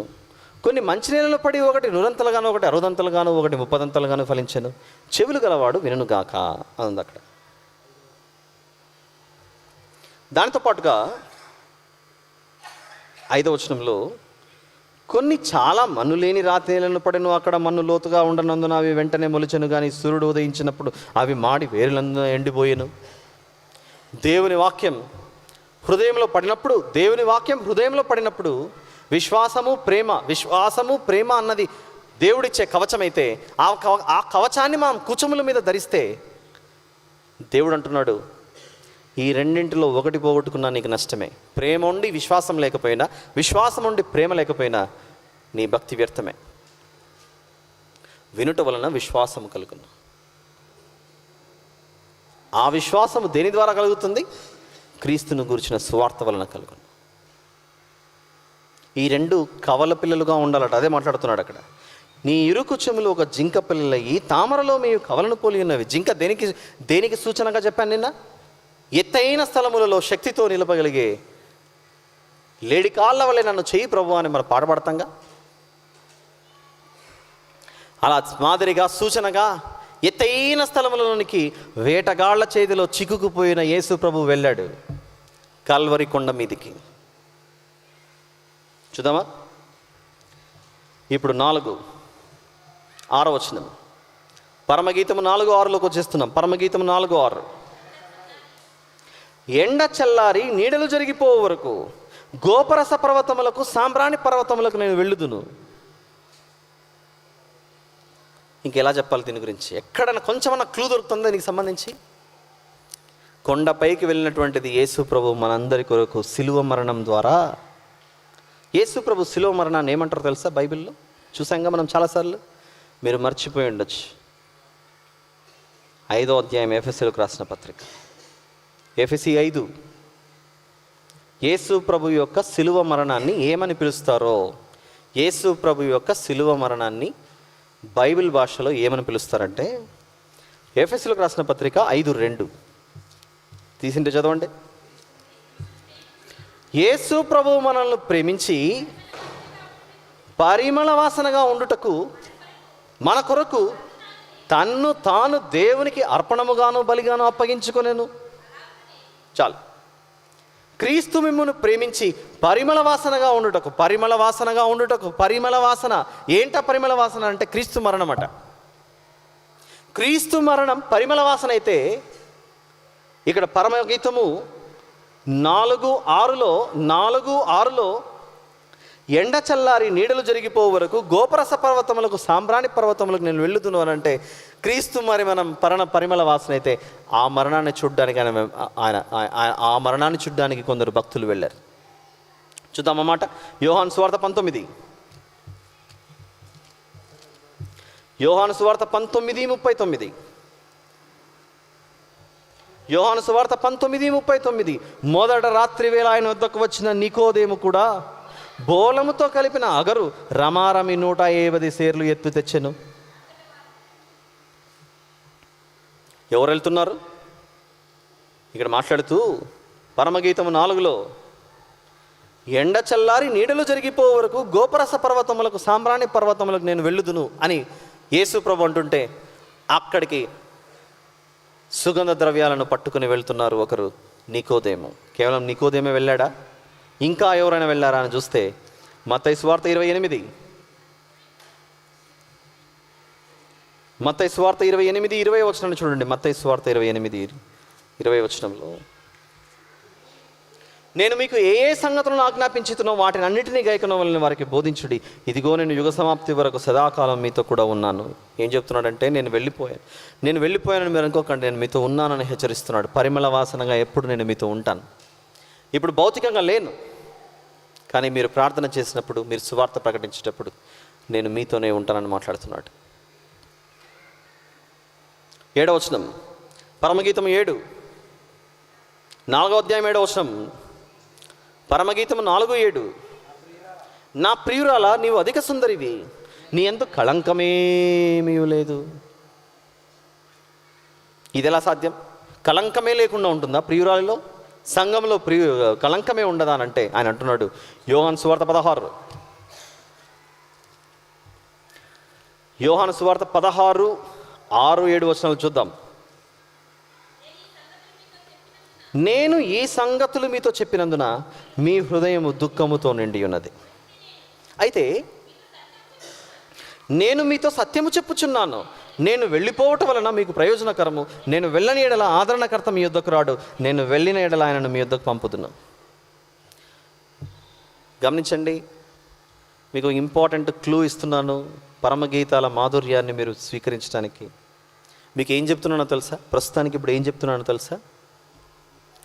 యేసు ప్రభు శిలువ మరణం చెబుతున్నాను. మీరు అర్థం చేసుకుంటే మీకు అర్థమవుతుంది.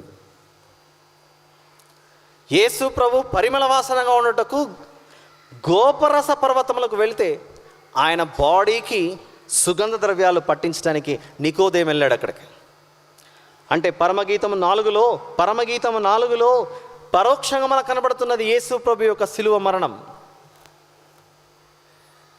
యేసు ప్రభు యొక్క శిలువ మరణం. అయితే నేను వెళ్ళిపోతున్నాను కదా, మీరు బాధపడతారేమో అన్న ఉద్దేశంతో దేవుడు, నేను ఎక్కడికి వెళ్ళట్లేదు, నేను వెళ్తే మీకు మంచిది, ఆదరణకర్త వస్తాడు, నేను వెళ్ళకపోతే మీకు మంచిది కాదు, ఎందుకంటే ఆదరణకర్త రాడు అని వారిని ఓదార్చి వెళ్ళిపోతున్నాడు. మీరు కూడా నా దగ్గరకు రావాలనుకుంటున్నారా? అయితే ఒక పని చేయండి, ఎఫెసీ పత్రిక 5 చూడండి. మీరు నా దగ్గర రావాలనుకుంటున్నారా? అలాగైతే ఎఫెసీ పత్రిక 5 చూడండి. అలా చేస్తే మీరు నా దగ్గరికి వస్తారు. ఎఫెసీలకు రాసిన పత్రిక 5:27, అటువలే క్రీస్తు కూడా సంఘమును ప్రేమించి అది కళంకమైనను ముడతైనను అట్టిది మరి ఏదైనాను లేక పరిశుద్ధమైనది గాను నిర్దోషమైనది గాను మహిమగల సంఘము గాను ఆయన తన ఎదుట దాన్ని నిలువబెట్టుకున్న వలనని వాక్యముతో ఉదక స్నానము చేత పవిత్రపరిచి పరిశుద్ధపరచుటకై దాని కొరకు తన్ను తాను అప్పగించుకున్నాడు. ఇంకో రెఫరెన్స్ చూపించి మనం ఈ వచనాన్ని ముగించుకుందాం. యాకోబు పత్రిక మొదటి అధ్యాయం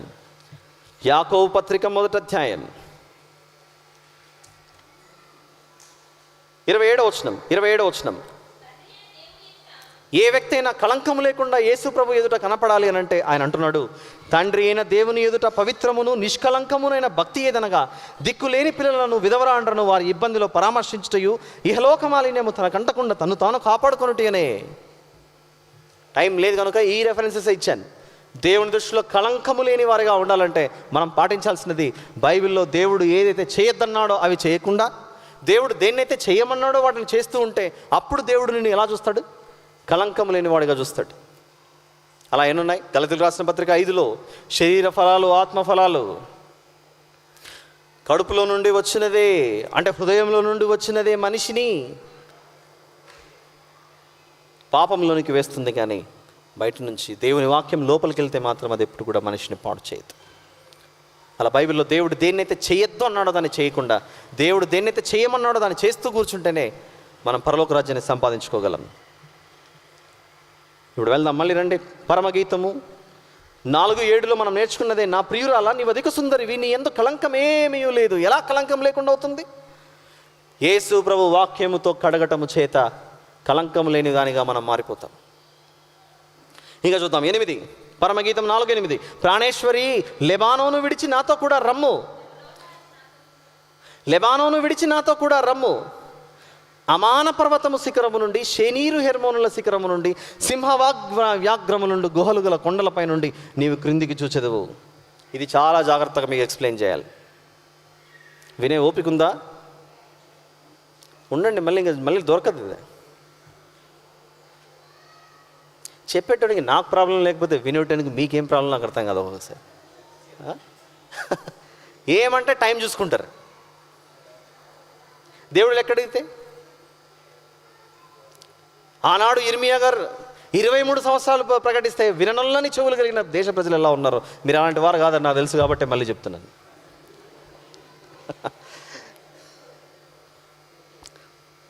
8వ వచనం ఏంటో తెలుసా? 8వ వచనం, ప్రాణేశ్వరి లెబానోను విడిచి నాతో కూడా రమ్ము. లెబానోను విడిచి నాతో కూడా రమ్ము. అమాన పర్వతపు శిఖరము నుండి, షెనీరు హెర్మోనుల శిఖరము నుండి, సింహ వ్యాఘ్రము నుండి, గుహలు గల కొండలపై నుండి నీవు క్రిందికి చూసేదు అంటే, ఒక్కసారి దీని వివరణ కీర్తన 45 10వ వచనం చూడండి. కుమారి, ఈయనకేమొచ్చిందో ఏమో అయింది, అప్పటి నుంచి ప్రాణేశ్వరి, కుమారి, సుందరి ఇవే పిలుస్తున్నాడు అనుకుంటారు. ఇది నా పిలుపు కాదు, దేవుని పిలుపు. మనందరినీ పిలుస్తూ అలా మాట్లాడుతున్నాడు అక్కడ. కుమారి, చూడు, మీరు కూడా అదే మాట అంటున్నారు, నేను ఒక్కడే కాదు. కుమారి ఆలకించుము, ఆలోచించి చెవియొగ్గుము, నీ స్వజనమును నీ తండ్రి ఇంటిని మరువము. ఈ రాజు యేసు ప్రభు, నీ ప్రభు, అతడు నీ సౌందర్యమును కోరినవాడు. అతనికి నమస్కరించు, అతనికి నమస్కరించు. నీ హృదయం అన్న అందాన్ని ఆయన కోరుకున్నాడు. అందం ఎలా ఉండాలి మనిషికి, అందం ఎలా ఉండాలో చెబుతూ పేతురు గారు రాసినటువంటి పత్రికలలో మొదటి పత్రిక, పేతురు గారు రాసినటువంటి మొదటి పత్రిక 3వ అధ్యాయంలోకి వద్దాం. పేతురు గారు రాసిన మొదటి పత్రిక 3:4లోనికి వస్తే, ఒక మనిషికి ఆత్మీయ అందం ఎలా ఉండాలో చెబుతూ, సాధు అయినట్టు మృదువైనట్టునైన గుణమను అక్షయ అలంకారము గల మీ హృదయపు అంతరంగ స్వభావం మీకు అలంకారముగా ఉండవలను. అది దేవుని దృష్టికి మిగుల విలువగలది. అది దేవుని దృష్టికి మిగుల విలువగలది. హృదయానందం, దానితో పాటుగా హృదయం అందం, ఈ రెండు కోరుకుంటున్నాడు. బయటికి ఎంత అలంకరించుకున్నా ఇది ఎలా ఉంటుందంటే, ముఖానికి మాత్రం fair and lovely, fair and handsome ఇలాంటి క్రీములను రుద్దుకొని వాడు బ్రష్ చేయకుండా పోతే ఎలా ఉంటుందో పరిస్థితి. పై అలంకరణ అంతున్నా లోపల నీ హృదయం మాత్రం దేవునికి ఇష్టం లేకుండా ఉండే మాత్రం అది అందమే కాదు, సౌందర్యమే కాదు. దేవుడు అంటున్నాడు, నిన్ను నీవు హెచ్చించుకునే స్థాయిలో నుండి సాత్వికుడును దీన మనస్సు కలిగిన నా వద్దకు వచ్చి నేర్చుకో. అంత ఎత్తుగా నేను ఊహించుకోవడం మానేసాయి. ఒకప్పుడు ఒకరు అలా ఊహించుకున్నారు. దానియేలు గ్రంథంలో నెబుకద్నెజరు ఈ పట్టణాన్ని, ఈ దేశాన్ని నేను కాదా నిర్మించింది అని హెచ్చించుకునేసరికి ఏమైంది? వెంటనే ఒక్కసారిగా పశువులు తినే గడ్డిలోనికి వెళ్ళిపోయాడు. అలా అంతగా నిన్ను హెచ్చించుకోవడం మానేసి దిగిరా.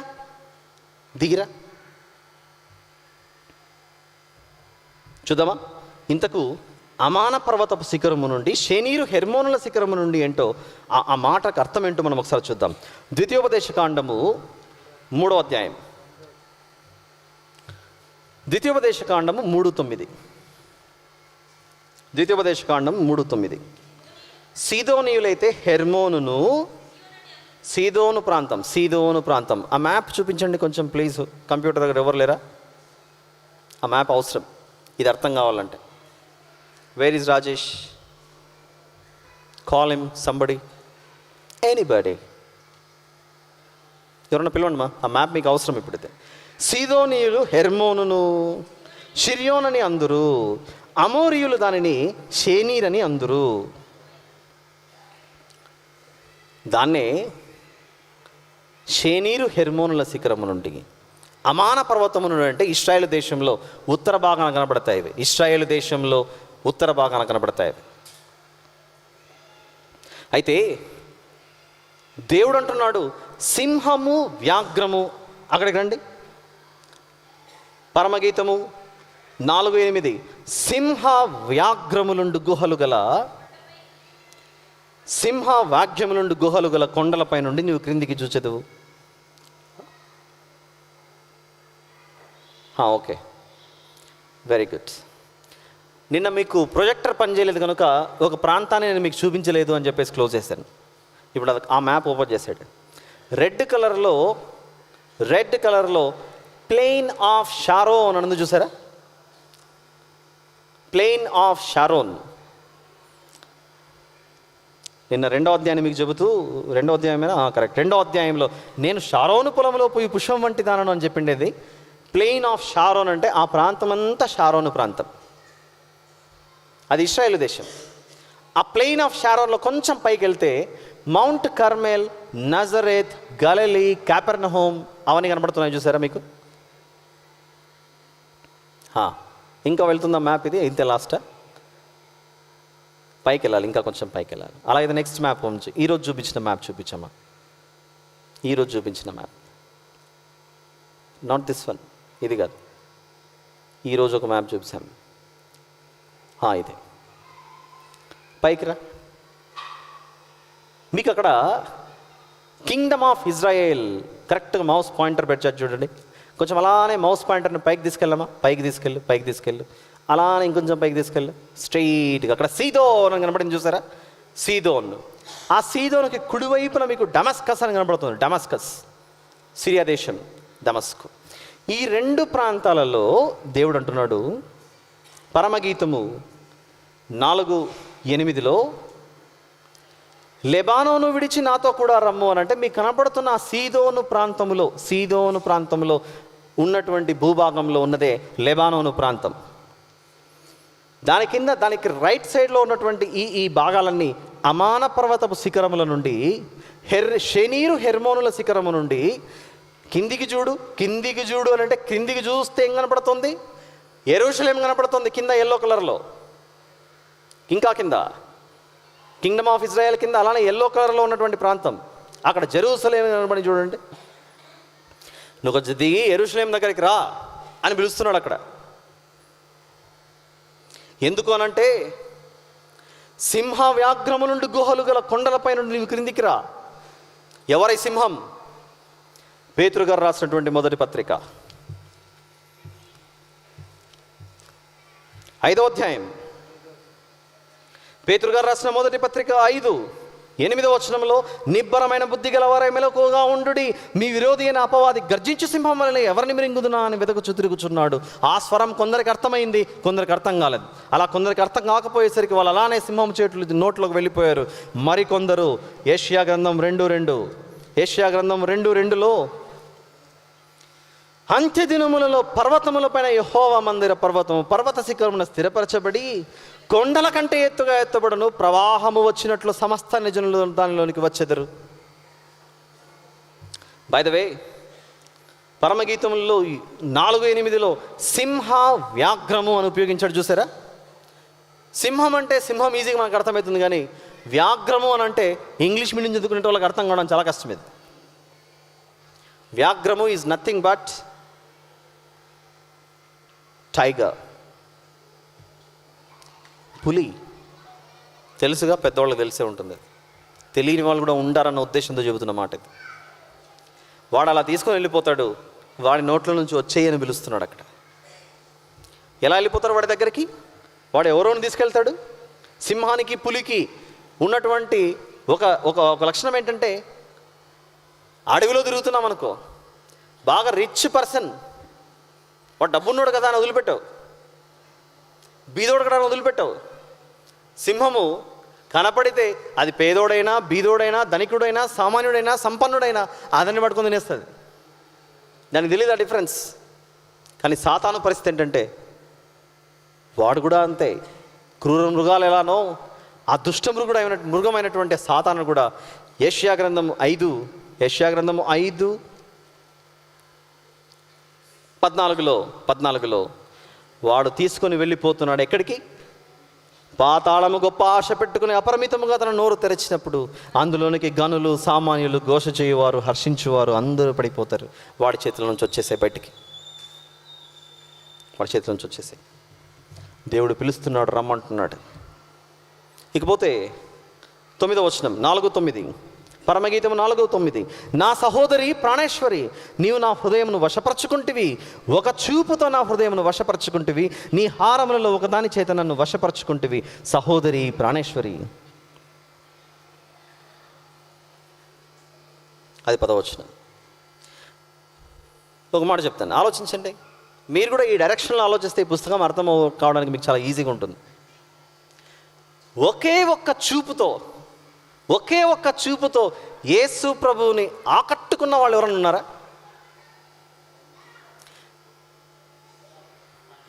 ఇంగ్లీష్లో ఒకవేళ ప్రేమించి పెళ్లి చేసుకున్న వాళ్ళు ఉన్నారనుకోండి, ఇక్కడ ఎవరైనా కూర్చొని ఉంటే, వాళ్ళ పాత జ్ఞాపకాలు ఎలా జ్ఞాపకం చేసుకుంటారంటే, నేను ఒక్కసారి చూసిన వెంటనే పడిపోయానండి ప్రేమలో. దాన్నే లవ్ అట్ ఇక్కడ ఎక్కువగా లవ్ మ్యారేజెస్ ఎక్కువ ఉన్నట్లున్నాయి. లవ్ అట్ ఫస్ట్ సైట్ అంటారు, చూసారా? 9వ వచనాన్ని మీకు ఈజీగా సులభంగా అర్థం కావడానికి ఒక చూపిస్తున్నా.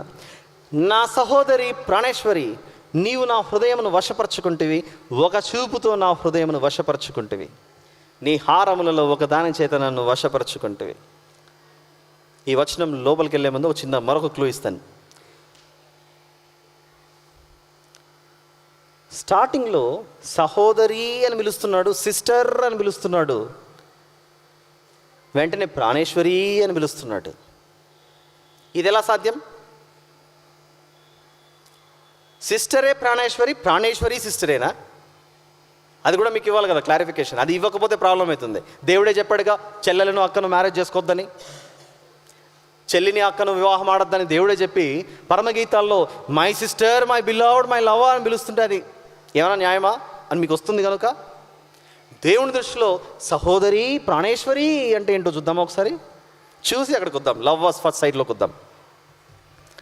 యెషయా గ్రంథం 54.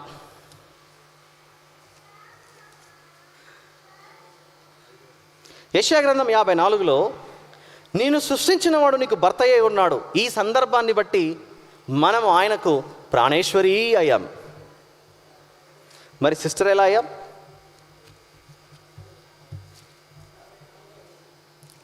సిస్టర్ ఎలా అయ్యాం చూసామా మాట.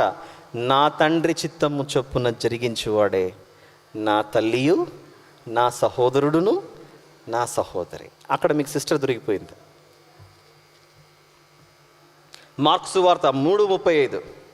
మార్కు సువార్త 3:35. దేవుని చొప్పున జరిగించువాడే నా సహోదరుడును, సహోదరియు, తల్లియు. మీకు ఇది కూడా ఇచ్చేసాను, ఎందుకంటే క్రైస్తవులను ఇబ్బంది పెట్టే వచనంలో ఇది కూడా ఒకటి. ఏమండి మీ దేవుడు ఒకే స్త్రీని చూపిస్తూ ఆవిడని ప్రాణేశ్వరి అంటున్నాడు, ఆవిడని చెల్లి అని కూడా పిలుస్తున్నాడు. ఇంతకు చెల్లి ఎలా అవుతుంది? చెల్లి అవుతుందా? చెల్లి అవుతుందా? మీ బైబిల్ తప్పు అని అంటారు. అందుకే మీకు ఈ ఆత్మీయ జ్ఞానంతో కూడిన ఒక మాటని ఇచ్చాను. మనల్ని సృష్టించాడు కనుక ఆయనకు మనకు భర్త అయ్యి ఉన్నాడు. ఆ చిత్తము చొప్పున జరిగిస్తే ఆయనకు మనం సిస్టర్స్ అండ్ బ్రదర్స్ అవుతాం. అందుకే అన్నాను, ఆత్మ సంబంధమైన వారు ఆత్మ విషయాలను అలా ఆలోచిస్తారు. అయితే మనం చూడాల్సినది ఒక్క చూపుతో లవ్ అట్ ఫస్ట్ సైట్ జరిగిందట. లవ్ అట్ ఫస్ట్ సైట్ ఎప్పుడు జరిగింది? యేసు ప్రభు శిలువ మీద వేలాడుతుండగా ఇద్దరు దొంగలలో ఒక దొంగ మరొక దొంగతో మాట్లాడుతూ, నీకేమన్నా తెలివి ఉందా? ఆయన ఏ తప్పు చేయకుండా సిలువ ఎక్కాడు. మనం ఇన్ని చేశాం కనుక మనకు పడిన శిక్ష మంచిదే, కరెక్టే. ఆయన ఏ పాపం చేయకుండా సిలువ ఎక్కాడు. యేసు ప్రభువా, నీ రాజ్యముతో వచ్చినప్పుడు నన్ను జ్ఞాపకం చేసుకోవా? ఆ మాట చాలు. లవ్ అట్ ఫస్ట్ సైట్ జరిగిపోయింది. ఆలస్యం చేయకుండా, ఈ స్థితిలోనూ నన్ను వెంబడిస్తున్నావా? వచ్చాయి నాతో పాటే, నేడు నీవు నాతో కూడా. అయిపోయింది అక్కడ. ఇంతటితో పరమగీతము 4:9 మీకు వివరణ ఇచ్చేసాను. దీన్ని ఎలా లింక్ చేసుకోవచ్చు? మీకు కూడా ఎప్పుడైనా ఒక వాక్యం తట్టితే, ఫస్ట్ టైం వచ్చినప్పుడే, ఎస్ ఈయనే నా నిజమైన దేవుడు అని నువ్వు నమ్ముకున్నప్పుడే, అప్పుడు నీకు జరిగింది నీ దేవునితో లవ్ అట్ ఫస్ట్ సైట్. ఒక్క చూపుతో, ఒక్క మాటతో నువ్వు దేవుని దగ్గరికి ఆకర్షితుని అయిపోయావు. చాలా. ఇప్పుడు మళ్ళీ పదవచనం ఆల్రెడీ సహోదరి ప్రాణేశ్వరి అన్న దానికి మీకు వివరణ ఇచ్చాను కనుక మళ్ళీ నేను అక్కడికి పోవట్లేదు. నీ ప్రేమ ఎంత మధురము, ద్రాక్షరసము కన్నా నీ ప్రేమ ఎంత సంతోషకరము. దీనికి కూడా నేను మీకు ముందుగానే ఇచ్చాను వివరణ, మీరు మర్చిపోయి ఉండొచ్చు.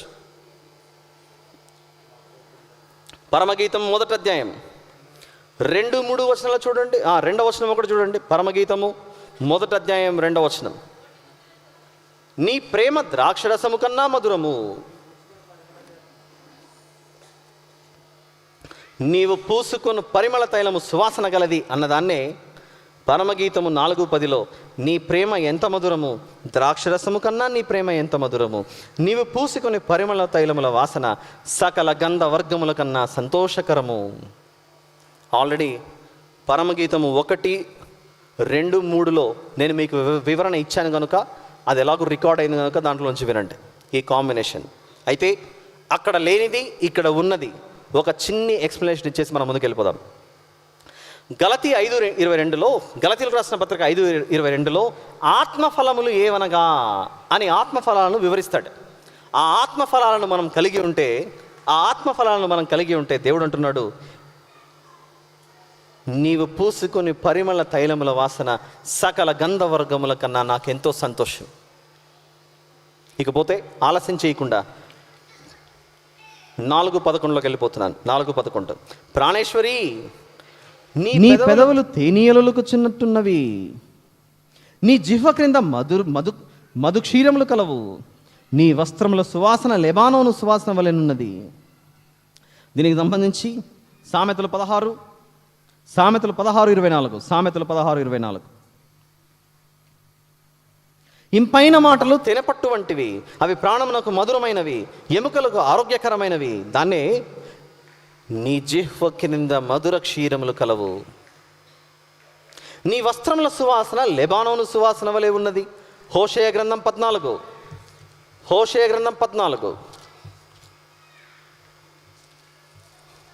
ఒక మంచి మాట చూడాలి. 5-7 వరకు చెట్టునకు మంచు ఉన్నట్లు నేను అతనికి ఉందును, తామర పుష్పం పెరుగున్నట్లు అతడు అభివృద్ధి నొందును, లెబానోను పర్వతము దాని వేళ్లు తన్నునట్లు వారు తమ వేళ్లు తన్నుదురు, అతని కొమ్మలు విశాలముగా పెరుగును, ఒలివ చెట్టున కలిగినంత సౌందర్యం అతని కలుగును, లెబానోనుకున్నంత సువాసన అతనికి ఉండును. నన్ను వెంబడిస్తే దాని సువాసన ఎంతనో అంతే నా దృష్టిలో అలా కనపడతారు. అతని నీడ యందు నివసించువారు మరలివత్తురు, ధాన్యం వలె వారు తిరిగి మొలుతురు, ద్రాక్ష చెట్టు వలె వారు వికసింతురు, లెబానోను ద్రాక్షరసము వాసన వలె వారు పరిమళింతురు. ఆయన వెంబడిస్తే చాలండి, ఇవన్నీ జరిగిపోతాయని మాట్లాడుతున్నాడు అక్కడ. వెళ్దాం ఇంకా 4:12 నా సహోదరి నా ప్రాణేశ్వరి, మూయబడిన ఉద్యానము, మూతవేయబడిన జలకూపము. అలిసిపోయి ఉంటే కొంచెం నిద్ర లేవండి. ఇంకొద్దిసేపట్లో అన్న వస్తాడు, దానియేలు గారి ప్రయాణం ప్రారంభమవుతుంది. ఏమొచ్చింది ఈ అన్నదమ్ములకి, ఒకరిస్తే ఎవడు పట్టుకుంటున్నాడు, ఎప్పుడు వదిలిపోతారో ఈ చిలుకలూరుపేటను. అయిపోయిందండి. శనివారము అంటే దీనికి ఇష్టం లేని వాళ్ళు శనివారం ఈ శని వెళ్ళిపోతుందండి అని అనుకుంటారు కొందరికి అలా, మరికొందరికి ఇంకా 2 రోజులు ఉంటే బాగుంటుండే. మీకు టైం లేదు కనుక ఇలా వెళ్ళిపోతున్నాం ఫాస్ట్గా. నిన్న మొన్నటి వరకు ఇలా వెళ్ళలేదు, గమనించారా? చూద్దాం ఇంకా. మీరు ఊహించని వివరణ, మన ఊహలకు అందని వివరణ ఇది. 12వ వచనం, మన ఊహలకు అందని వివరణ. మళ్ళీ చెప్తున్నాను, ఎవరైనా నిద్రపోతుంటే ముఖానికి నీళ్ళు కొట్టుకొని వచ్చి కూర్చోండి. ఇప్పుడు మూయబడిన ఉద్యానము, మూత వేయబడిన జలకూపము. మీకేం చెప్పాను? 6వ వచనంలో యేసు ప్రభు కల్వరి కొండ మీద శిలువ మరణం ద్వారా పరిమళ వాసనగా ఉన్నాడని 6వ వచనంలో చెబితే, ఈ అధ్యాయంలో యేసు ప్రభు మరణం జరుగుతుంది. ఈ అధ్యాయంలో యేసు ప్రభు యొక్క డెత్ జరుగుతుంది. ఎప్పుడైతే ఆయన మరణం జరిగిందో అప్పుడు జరుగుతున్న సందర్భం మత్తయి సువార్త 27. అందుకే చెప్పాను, మీ ఊహలకు అందరిని వివరణ వచనాలు దేవుడు మన కొరకు బంధించి భద్రపరిచి పెట్టాడు. ఇక్కడ నా సహోదరి, నా ప్రాణేశ్వరి, మూయబడిన ఉద్యానము, మూత వేయబడిన జలకూపము అట. ఏంటి ప్రభువా, మూత వేయబడిన ఉద్యానం ఏంటి, మూత వేయబడిన జలకూపం ఏంటి అని అంటే ఆయన అంటున్నాడు. ఒకసారి నాయన మత్తయి సువార్త 27:66 ఒకసారి చూడు. 66లో యేసు ప్రభువుని ఎక్కడైతే పాతి పెట్టారో ఆ శరీరాన్ని, ఆ కావలి వారు ఏం చేశారట, ఆ గార్డెన్లో దానిని రాతి వేసి ముద్ర వేసి సమాధి చేశారట. మూసేశారు ఆయనని. దేన్ని మూసారు? అలా అనుకోకండి ప్లీజ్, ఎప్పుడు అనుకోకండి. వాళ్ళు దేన్ని మూసేశారంటే జలకూపాన్ని. పరమగీతము 4:12లో ఉద్యానము మూయబడింది, జలకూపము మూయబడింది అంటే ఏందనుకుంటున్నారు? యోహాను సువార్త 4లో ఆయన జలకూపాన్ని గురించి మాట్లాడుతూ, యోహాను సువార్త 4లో ఆ మాట అద్భుతం. యోహాను సువార్త 4:14 వచనం, నేనిచ్చు నీళ్లు త్రాగువాడెప్పుడు దప్పిగొనడు, నేను వానికిచ్చు నీళ్లు నిత్య జీవనకై వానిలో ఊరెడి నీటి బుగ్గగా ఉండునని ఆమెతో చెప్పాను. అలాంటి నీటి బుగ్గను, అలాంటి జీవజలపు ఊటను రాయి వేసి సమాధిలో బంధించాలనుకున్నారు. దాన్నే మూత వేయబడిన జలకూపం అని మాట్లాడుతున్నాడు పరమగీతంలో. ఇంకా చూద్దామా? 7 యోహాను సువార్త 7:37-30 ఆ పండుగలో మహాదినమైన అంత్యదినమున యేసు నిలిచి, ఏవాడైనను దప్పికొనిన ఎడల నా యొద్దకు వచ్చి దప్పి తీర్చుకునవలెను. నా యందు విశ్వాసముంచువాడెవడో లేఖనము చెప్పినట్టు వాని కడుపులో నుండి జీవ జల నదులు పారునని బిగ్గరగా చెప్పాను. అయితే మీకు మాట చూపిస్తాను, ఓపిక ఉందా చూడడానికి? యోహాను సువార్త 4 తీయండి ఒకసారి. యోహాను సువార్త 4 తీయండి. యేసు ప్రభు నేనే జీవజలం అని ఎక్కడ కూర్చొని మాట్లాడుతున్నాడు చూద్దామా? 5వ వచనం, యాకోబు తన కుమారుడైన యోసేపుకి ఇచ్చిన భూమి దగ్గరనున్న సమరయలోని సుకారను ఒక ఊరికి వచ్చాను. అక్కడ ఏముండెను? యాకోబు బావి ఉండెను. యాకోబు బావి. ఒకరోజు యాకోబు గారు ఆదికాండంలో జరిగిన సంఘటనను మీకు చూపించాలనుకుంటున్నాను ఈరోజు. 29వ అధ్యాయం, ఆదికాండం 29 ఎంత చక్కటి పోలిక జరుగుతుందో చూద్దామా? ఎంత చక్కటి పోలికనో. ఆదికాండం 29 మొదటి నుంచి మీరు 10 వచనం వరకు రాసి పెట్టుకోండి. ఆ సందర్భం నేను చదివేస్తున్నాను, జాగ్రత్త చూడండి. యాకోబు బయలుదేరి తూర్పు జనుల దేశమునకు వెళ్ళెను. అతడు చూసినప్పుడు పొలంలో ఒక బావి కనబడెను. అక్కడ దాని యొద్దల గొర్రెల మందలు 3 పండుకొని ఉండెను. కాపరులు మందలకు ఆ బావి నీళ్లు పెట్టుదురు. ఒక పెద్ద రాయి ఆ బావి మీద మూత వేసి ఉండెను. బావి మీద మూత వేసిందట. ఆదికాండము 29వ అధ్యాయం మొదటి నుంచి 10వ వచనం వరకు మీరు చదివితే, యాకోబు గారు ఒక బావి దగ్గర ఉండగా ఆ బావికి మూత వేసి ఉంటే, అప్పుడు యాకోబు గారు ఆ బావి మీద ఉన్న రాతిని తొలగించి ఆ బావిలో నుంచి నీళ్లు బయటికి తీసి రాహేలు తెచ్చినటువంటి గొర్రెల మందకు నీళ్లు పెట్టాడు. అది సందర్భం. అది అర్థమైందా? యాకోబు గారు మూత వేయబడిన బావిలో నుండి ఆ మూతను తొలగించి వచ్చిన గొర్రెల మందలకు నీళ్లు పెట్టాడు. అయితే మనకున్న సూత్రాలలో ఒక సూత్రం ఏంటి? 7 సూత్రాల నవరత్నాల సమ్మేళనమే పరిశుద్ధ గ్రంథపు వివరణ. అందులో 4వ సూత్రం ఏంటి? దాని నిజ స్వరూపం క్రీస్తులో ఉన్నది. ఏంటి ప్రభు అనంటే, అక్కడ యాకోబు గారు బావిని, మూత వేయబడిన నీటి బావిని మూత తెరిచి గొర్రెల మందకు నీళ్లు పెట్టాడు. అలానే జీవజలపు ఊటనైన ఆయనను శిలువ మీద కొట్టి చంపి దాన్ని పాతిపెట్టి రాయి పెట్టి బంధించాలనుకున్నారు. వారి వల్ల అయ్యిందా? ఇంపాసిబుల్. మూడవ దినాన తిరిగి లేచాడు. లేచి జీవజల నదులు ప్రవహింపజేశాడు ఆయన. ఆ జీవజల నదులు ప్రవహించి ఎక్కడి వరకు చేరుకున్నాయి? చిలుకలూరిపేట వరకు చేరుకున్నాయి. అదే మీరు వింటున్నారు ఈరోజు. అందుకే అన్నాను, పరమగీతము 4:12, నా సహోదరి, నా ప్రాణేశ్వరి, ఇప్పుడు మూయబడింది ఈ ఉద్యానం. ఈ జలకూపాన్ని వాళ్ళు మూసేశారు. అయితే ఎదురు చూడు నేను వస్తాను. రానే వచ్చాడు, తిరిగి లేచాడు. అయిపోయిందా? ఇది నన్ను సమాధిలో బంధించారు అని చెప్పడానికి ఉపయోగించిన 4:12, పరమగీతం 4:12. ఇప్పుడు మనం విజయవంతంగా 13లోనికి వెళ్ళిపోతున్నాం.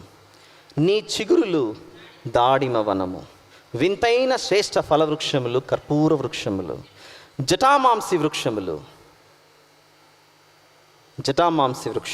మీకు మాట చెప్పాలి. జటామాంసి అన్న పదం వచ్చింది కనుక చెప్తున్నాను. జటామాంసి అన్న పదం. రాజేష్, ఆ పిక్చర్ చూపించాలమ్మా. నీకు పంపించిన పిక్చర్స్లో జటామాంసి అన్నది ఎలా ఉంటుందో చూపిస్తున్నాను మీకు. Not this one. క్లోజ్ చేయి. ఆ ఫోల్డర్, నువ్వు పెట్టుకున్న ఫోల్డర్ ఓపెన్ చేయి. నువ్వు పెట్టుకున్న ఫోల్డర్ ఓపెన్ చేస్తే నేను ఇచ్చిన ప్రతిదీ అక్కడ నుండి మౌస్ని అలా తీసుకున్నట్లేరా, అక్కడ ఆపు. ఎస్, అక్కడ ఆపు. ఓపెన్ చేయదండి. జటామాంసి యొక్క చెట్టుకు కాసే పూలు. ఎందుకంటే మళ్ళీ చెప్తున్నాను, బైబిల్లో జటామాంసి అని చూసినప్పుడు దాని ప్రొనౌన్సియేషన్, దాన్ని పలకడం కూడా జటామాంసి అని పలకకూడదు. ఇదో కండిషన్. మాన్సి అని చదవాలి. మాంసం తినే అలవాటు కనుక మనకు ఏ చూసినా మాంసి అని చదివేస్తాం. MAMSI కాదు, ఇది MANSI. ఇది గూగుల్లో మీరు ఒకవేళ టైప్ చేసి చూస్తే JHATAMANSI, ఇది జటామాన్సి. ఇదేంటో తెలుసా? హిమాలయాల దగ్గర అలా చల్లని ప్రాంతాలలో పెరిగే ఒక అద్భుతమైన సుగంధ ద్రవ్యాలకు ఉపయోగపడే ఒక అద్భుతమైనటువంటి మొక్క ఇది. దీనిలో నుంచి వచ్చేటువంటి వేర్లు ఒకటి పంపించాను పిక్చర్. ఒకసారి దీమా, ఇది నాట్ దిస్ వన్. ఒక పిక్చర్ పంపించాను, నాట్ దిస్ వన్. నో, ఆ ఫోల్డర్ ఓపెన్ చేయి.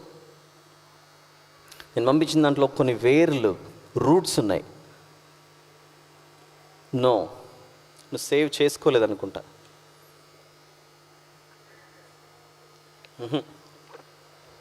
ఇది కూడా కాదు. బై ద వే, ఈ ప్రాంతాల వారికి సుగంధ పాలు లేదా సుగంధ సోడా తాగే అలవాటు ఉంటుంది. వాటిని దేంతో చేస్తారు? భూమిలో పెరిగే వేర్లు ఉన్నాయి కదా, ఆ వేర్లను ఉడకబెడితేనే కదా వచ్చేది. ఒక పిక్చర్ బ్రౌన్ కలర్లో రూట్స్ పంపించాను. ఇది కూడా కాదు. Yes, this one. No, go back. This one. జటామాంసి యొక్క వేర్లు ఇవి. ఎవరికైనా హెయిర్ ఫాల్ ప్రాబ్లం ఉందనుకోండి, నేను కూడా దానికి బాధితుడిని, క్షమించాలి. హెయిర్ ఫాల్ ప్రాబ్లం ఉంటే ఆయుర్వేద మెడిసిన్లో ఈ వేర్లను కొబ్బరి నూనెలో 45 రోజులు నానబెట్టి 46వ రోజు దీన్ని అంటించుకుంటే వెళ్ళిపోయిన వెంట్రుకలు వస్తాయని చెప్పేసి ఆయుర్వేద మెడిసిన్లో ఒక చిన్న పార్ట్ ఇది. జటామాన్సి అంత విలువైనటువంటిది. ఇది ఎన్నో రకాల ఔషధాలకు వాడేది. ఇందులో నుంచి పర్ఫ్యూమ్. జటామాన్సి అంటే చాలామందికి తెలియదు కనుక, దాన్ని మిస్అండర్స్టాండ్ చేసుకుంటారు కనుక, దాన్ని అపార్థం చేసుకుంటారు కనుక ఇవన్నీ మీకు చూపిస్తున్నాను. చూద్దాం. యేసు ప్రభు వద్దకు మిక్కిలి విలువ గల అచ్చ జటమాన్సిని ఒకరు తీసుకొచ్చారు, ఒక స్త్రీ ఒకప్పుడు కదా, గుర్తుంది కదా, దీనిదే సుగంధ ద్రవ్యం అది. రండి 13వ వచనం. నీ చిగురులు దాడిమ వనము, వింతైన శ్రేష్ఠ ఫలవృక్షములు, కర్పూర వృక్షములు, జటమాంసి వృక్షములు. చిగురులు, దాడిమ వనము, ఇవన్నీ ఆలోచిస్తే యోహాను సువార్త 15:8. యోహాను సువార్త 15వ అధ్యాయం 8వ వచనం చూద్దాం. 15వ అధ్యాయం యోహాను సువార్త 8వ వచనంలో, మీరు బహుగా ఫలించుట వలన నా తండ్రి మహింపబరచబడును, ఇందువలన మీరు నా శిష్యులగుదురు. దాన్నే వింతైన శ్రేష్ఠ ఫల వృక్షములు, కర్పూర వృక్షములు. మీరు ఫలిస్తే ఆయనకు ఆనందం, మీరు ఫలిస్తే అది దేవునికి ఇంపైన సువాసన. ఫలించడం అంటే ప్రతి వ్యక్తి కనీసం ఒక్కరినో ఇద్దరినో తన జీవిత కాలంలో దేవునిలోనికి నడిపించాలి. దాన్నే మాట్లాడుతున్నాడు. ముగిస్తాను, మనం చివరికి వచ్చాం. 14వ వచనం, పరమగీతం 4:14.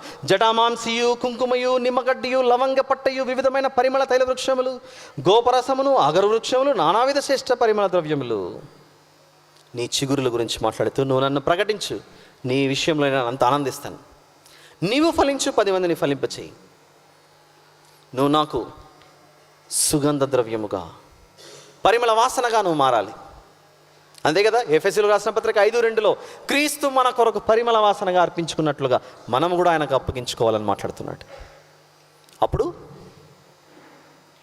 యాకోబు గారు బలయ్యారు, స్టెఫెను గారు బలయ్యారు, అనేక మంది శిష్యులు చివరికి కన్ను మూశారు క్రీస్తు సేవలో, దేవుని దృష్టికి పరిమళ వాసనగా మారిపోయారు. 15వ వచనం, 4:15. నా సహోదరి, నా ప్రాణేశ్వరి. మళ్ళీ చెప్తున్నా, సహోదరి, ప్రాణేశ్వరికి ఆల్రెడీ ఎక్స్ప్లెనేషన్ ఇచ్చాను, మళ్ళీ కన్ఫ్యూజ్ అవ్వకండి. నీవు ఉద్యాన జలాశయము. చూద్దాం అది ఇర్మియా గ్రంథం 17, 7వ వచనం. యెహోవాను నమ్ముకుని వాడు ధన్యుడు, యెహోవా వానికి ఆశ్రయముగా ఉండును. వాడు జలముల యొద్ద నాటబడిన చెట్టు వలె నుండును. అది కాలువల ఓరను, దాని వేళ్ళు తన్నును, వెట్ట కలిగినను దానికి భయపడదు. దాని ఆకు పచ్చగా నుండును, వర్షం లేని సంవత్సరం చింత నొందదు, కాపు మానద్దు. దాన్ని ఏమని పిలుస్తున్నాడు? నీవు ఉద్యాన జలాశయము, ప్రవాహ జలకూపము, లెబానోను పర్వత ప్రవాహము. ఇవన్నీ ఏంటనంటే యెహోవాను నమ్ముకున్నవాడు ధన్యుడు. వాడు ఎలా ఉన్నాడట ఇర్మియా గ్రంథంలో? యెహోవానికి ఆశ్రయముగా ఉంటును, వాడు జలముల యొద్ద నాటబడిన చెట్టు వలె నుండును. ఇదిగో నా మరణాన్ని నమ్ము, నీ కొరకు బలయ్యానని నమ్ము, విశ్వసించు. దాని ద్వారా నీకు రక్షణ ఉందని నమ్ము, అదే నీకు జీవజలముగా పనిచేస్తుందని మాట్లాడుతున్నాడు. అవి డైరెక్ట్గా రాశారు కనుక నువ్వు నమ్మావు. ఇవి పరోక్షంగా పోలుస్తూ మాట్లాడాడు కనుక మనకు అర్థం చేసుకోవడానికి కష్టమైంది, అంతే. ఇకపోతే చివరిది 16.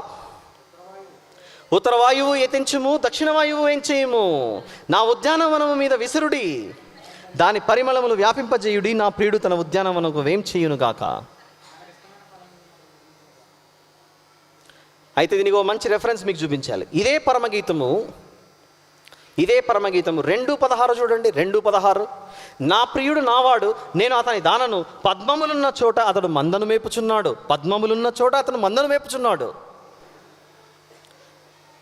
ఉద్యానవనంలో మేపుతున్నాడు. అయితే ఆయన మేపుచుండగా ఏ గాలి రావాలట? ఉత్తర వాయువు రా, దక్షిణ వాయువు రా, నా ఉద్యానవనం మీద విసురు, దాని పరిమళము వ్యాపింపజేయి. అలా చేస్తే ఒకరోజు నా ప్రియుడు రావాలని నేను కోరుకుంటున్నాను. ఏంటిది? ఈ వచనంలో ఉన్న భావం ఏంటి అని ఆలోచిస్తే, మంద మేయుచుండగా, మంద ఉద్యానవనములో ఉండగా ఎప్పుడైనా గాలి వీసిందా? ఆ ఇన్సిడెంట్, ఆ సందర్భం మనకు ఎప్పుడైనా బైబిల్లో కనపడుతుందా?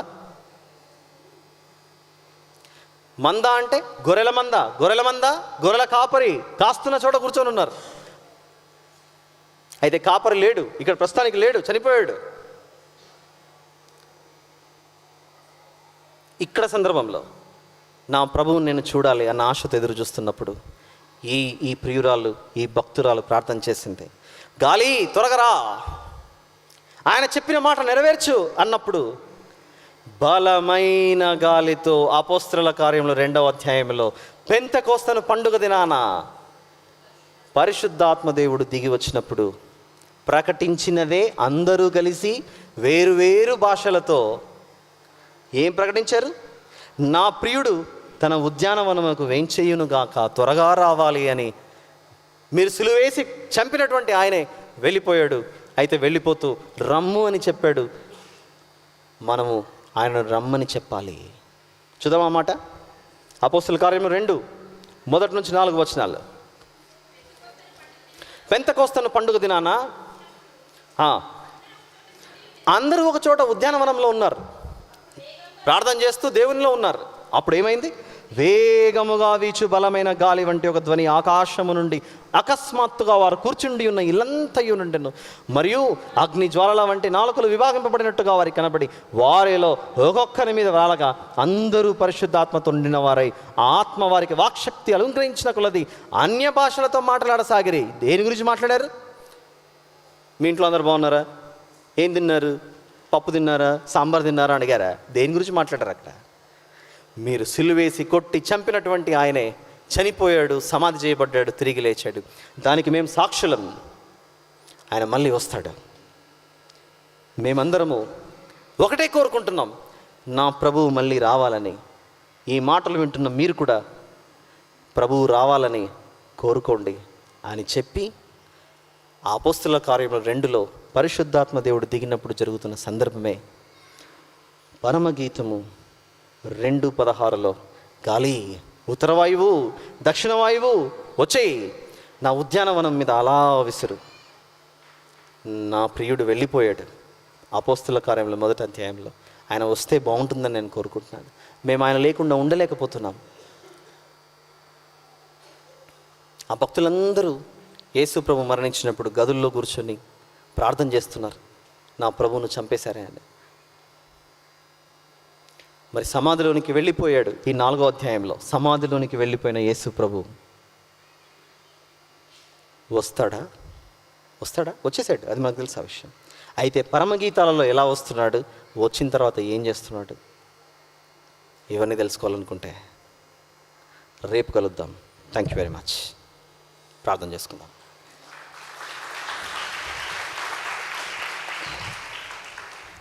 ప్రేమగలిగిన మా తండ్రి, కృపగలిగిన మా దేవ, అలయక సొలయక మీ పిల్లలు ఓపికతో కూర్చొని విన్నారు. తిరిగి మరిన్ని వివరాలు వీళ్ళు తెలుసుకోవాలి కనుక మరొక గ్రంథం నుండి వీరికి బలమును, శక్తిని మీరు అనుగ్రహించమని ప్రార్థిస్తూ ఈ గొర్రెల మందను మీరే మేపమని వేడుకొంచు. మా ప్రభువును ప్రియరక్షకుడైన యేసు ప్రభు వారి పేరిట ప్రార్థన అడిగి వేడుకొంచున్నాం తండ్రి. Amen. Thank you very much.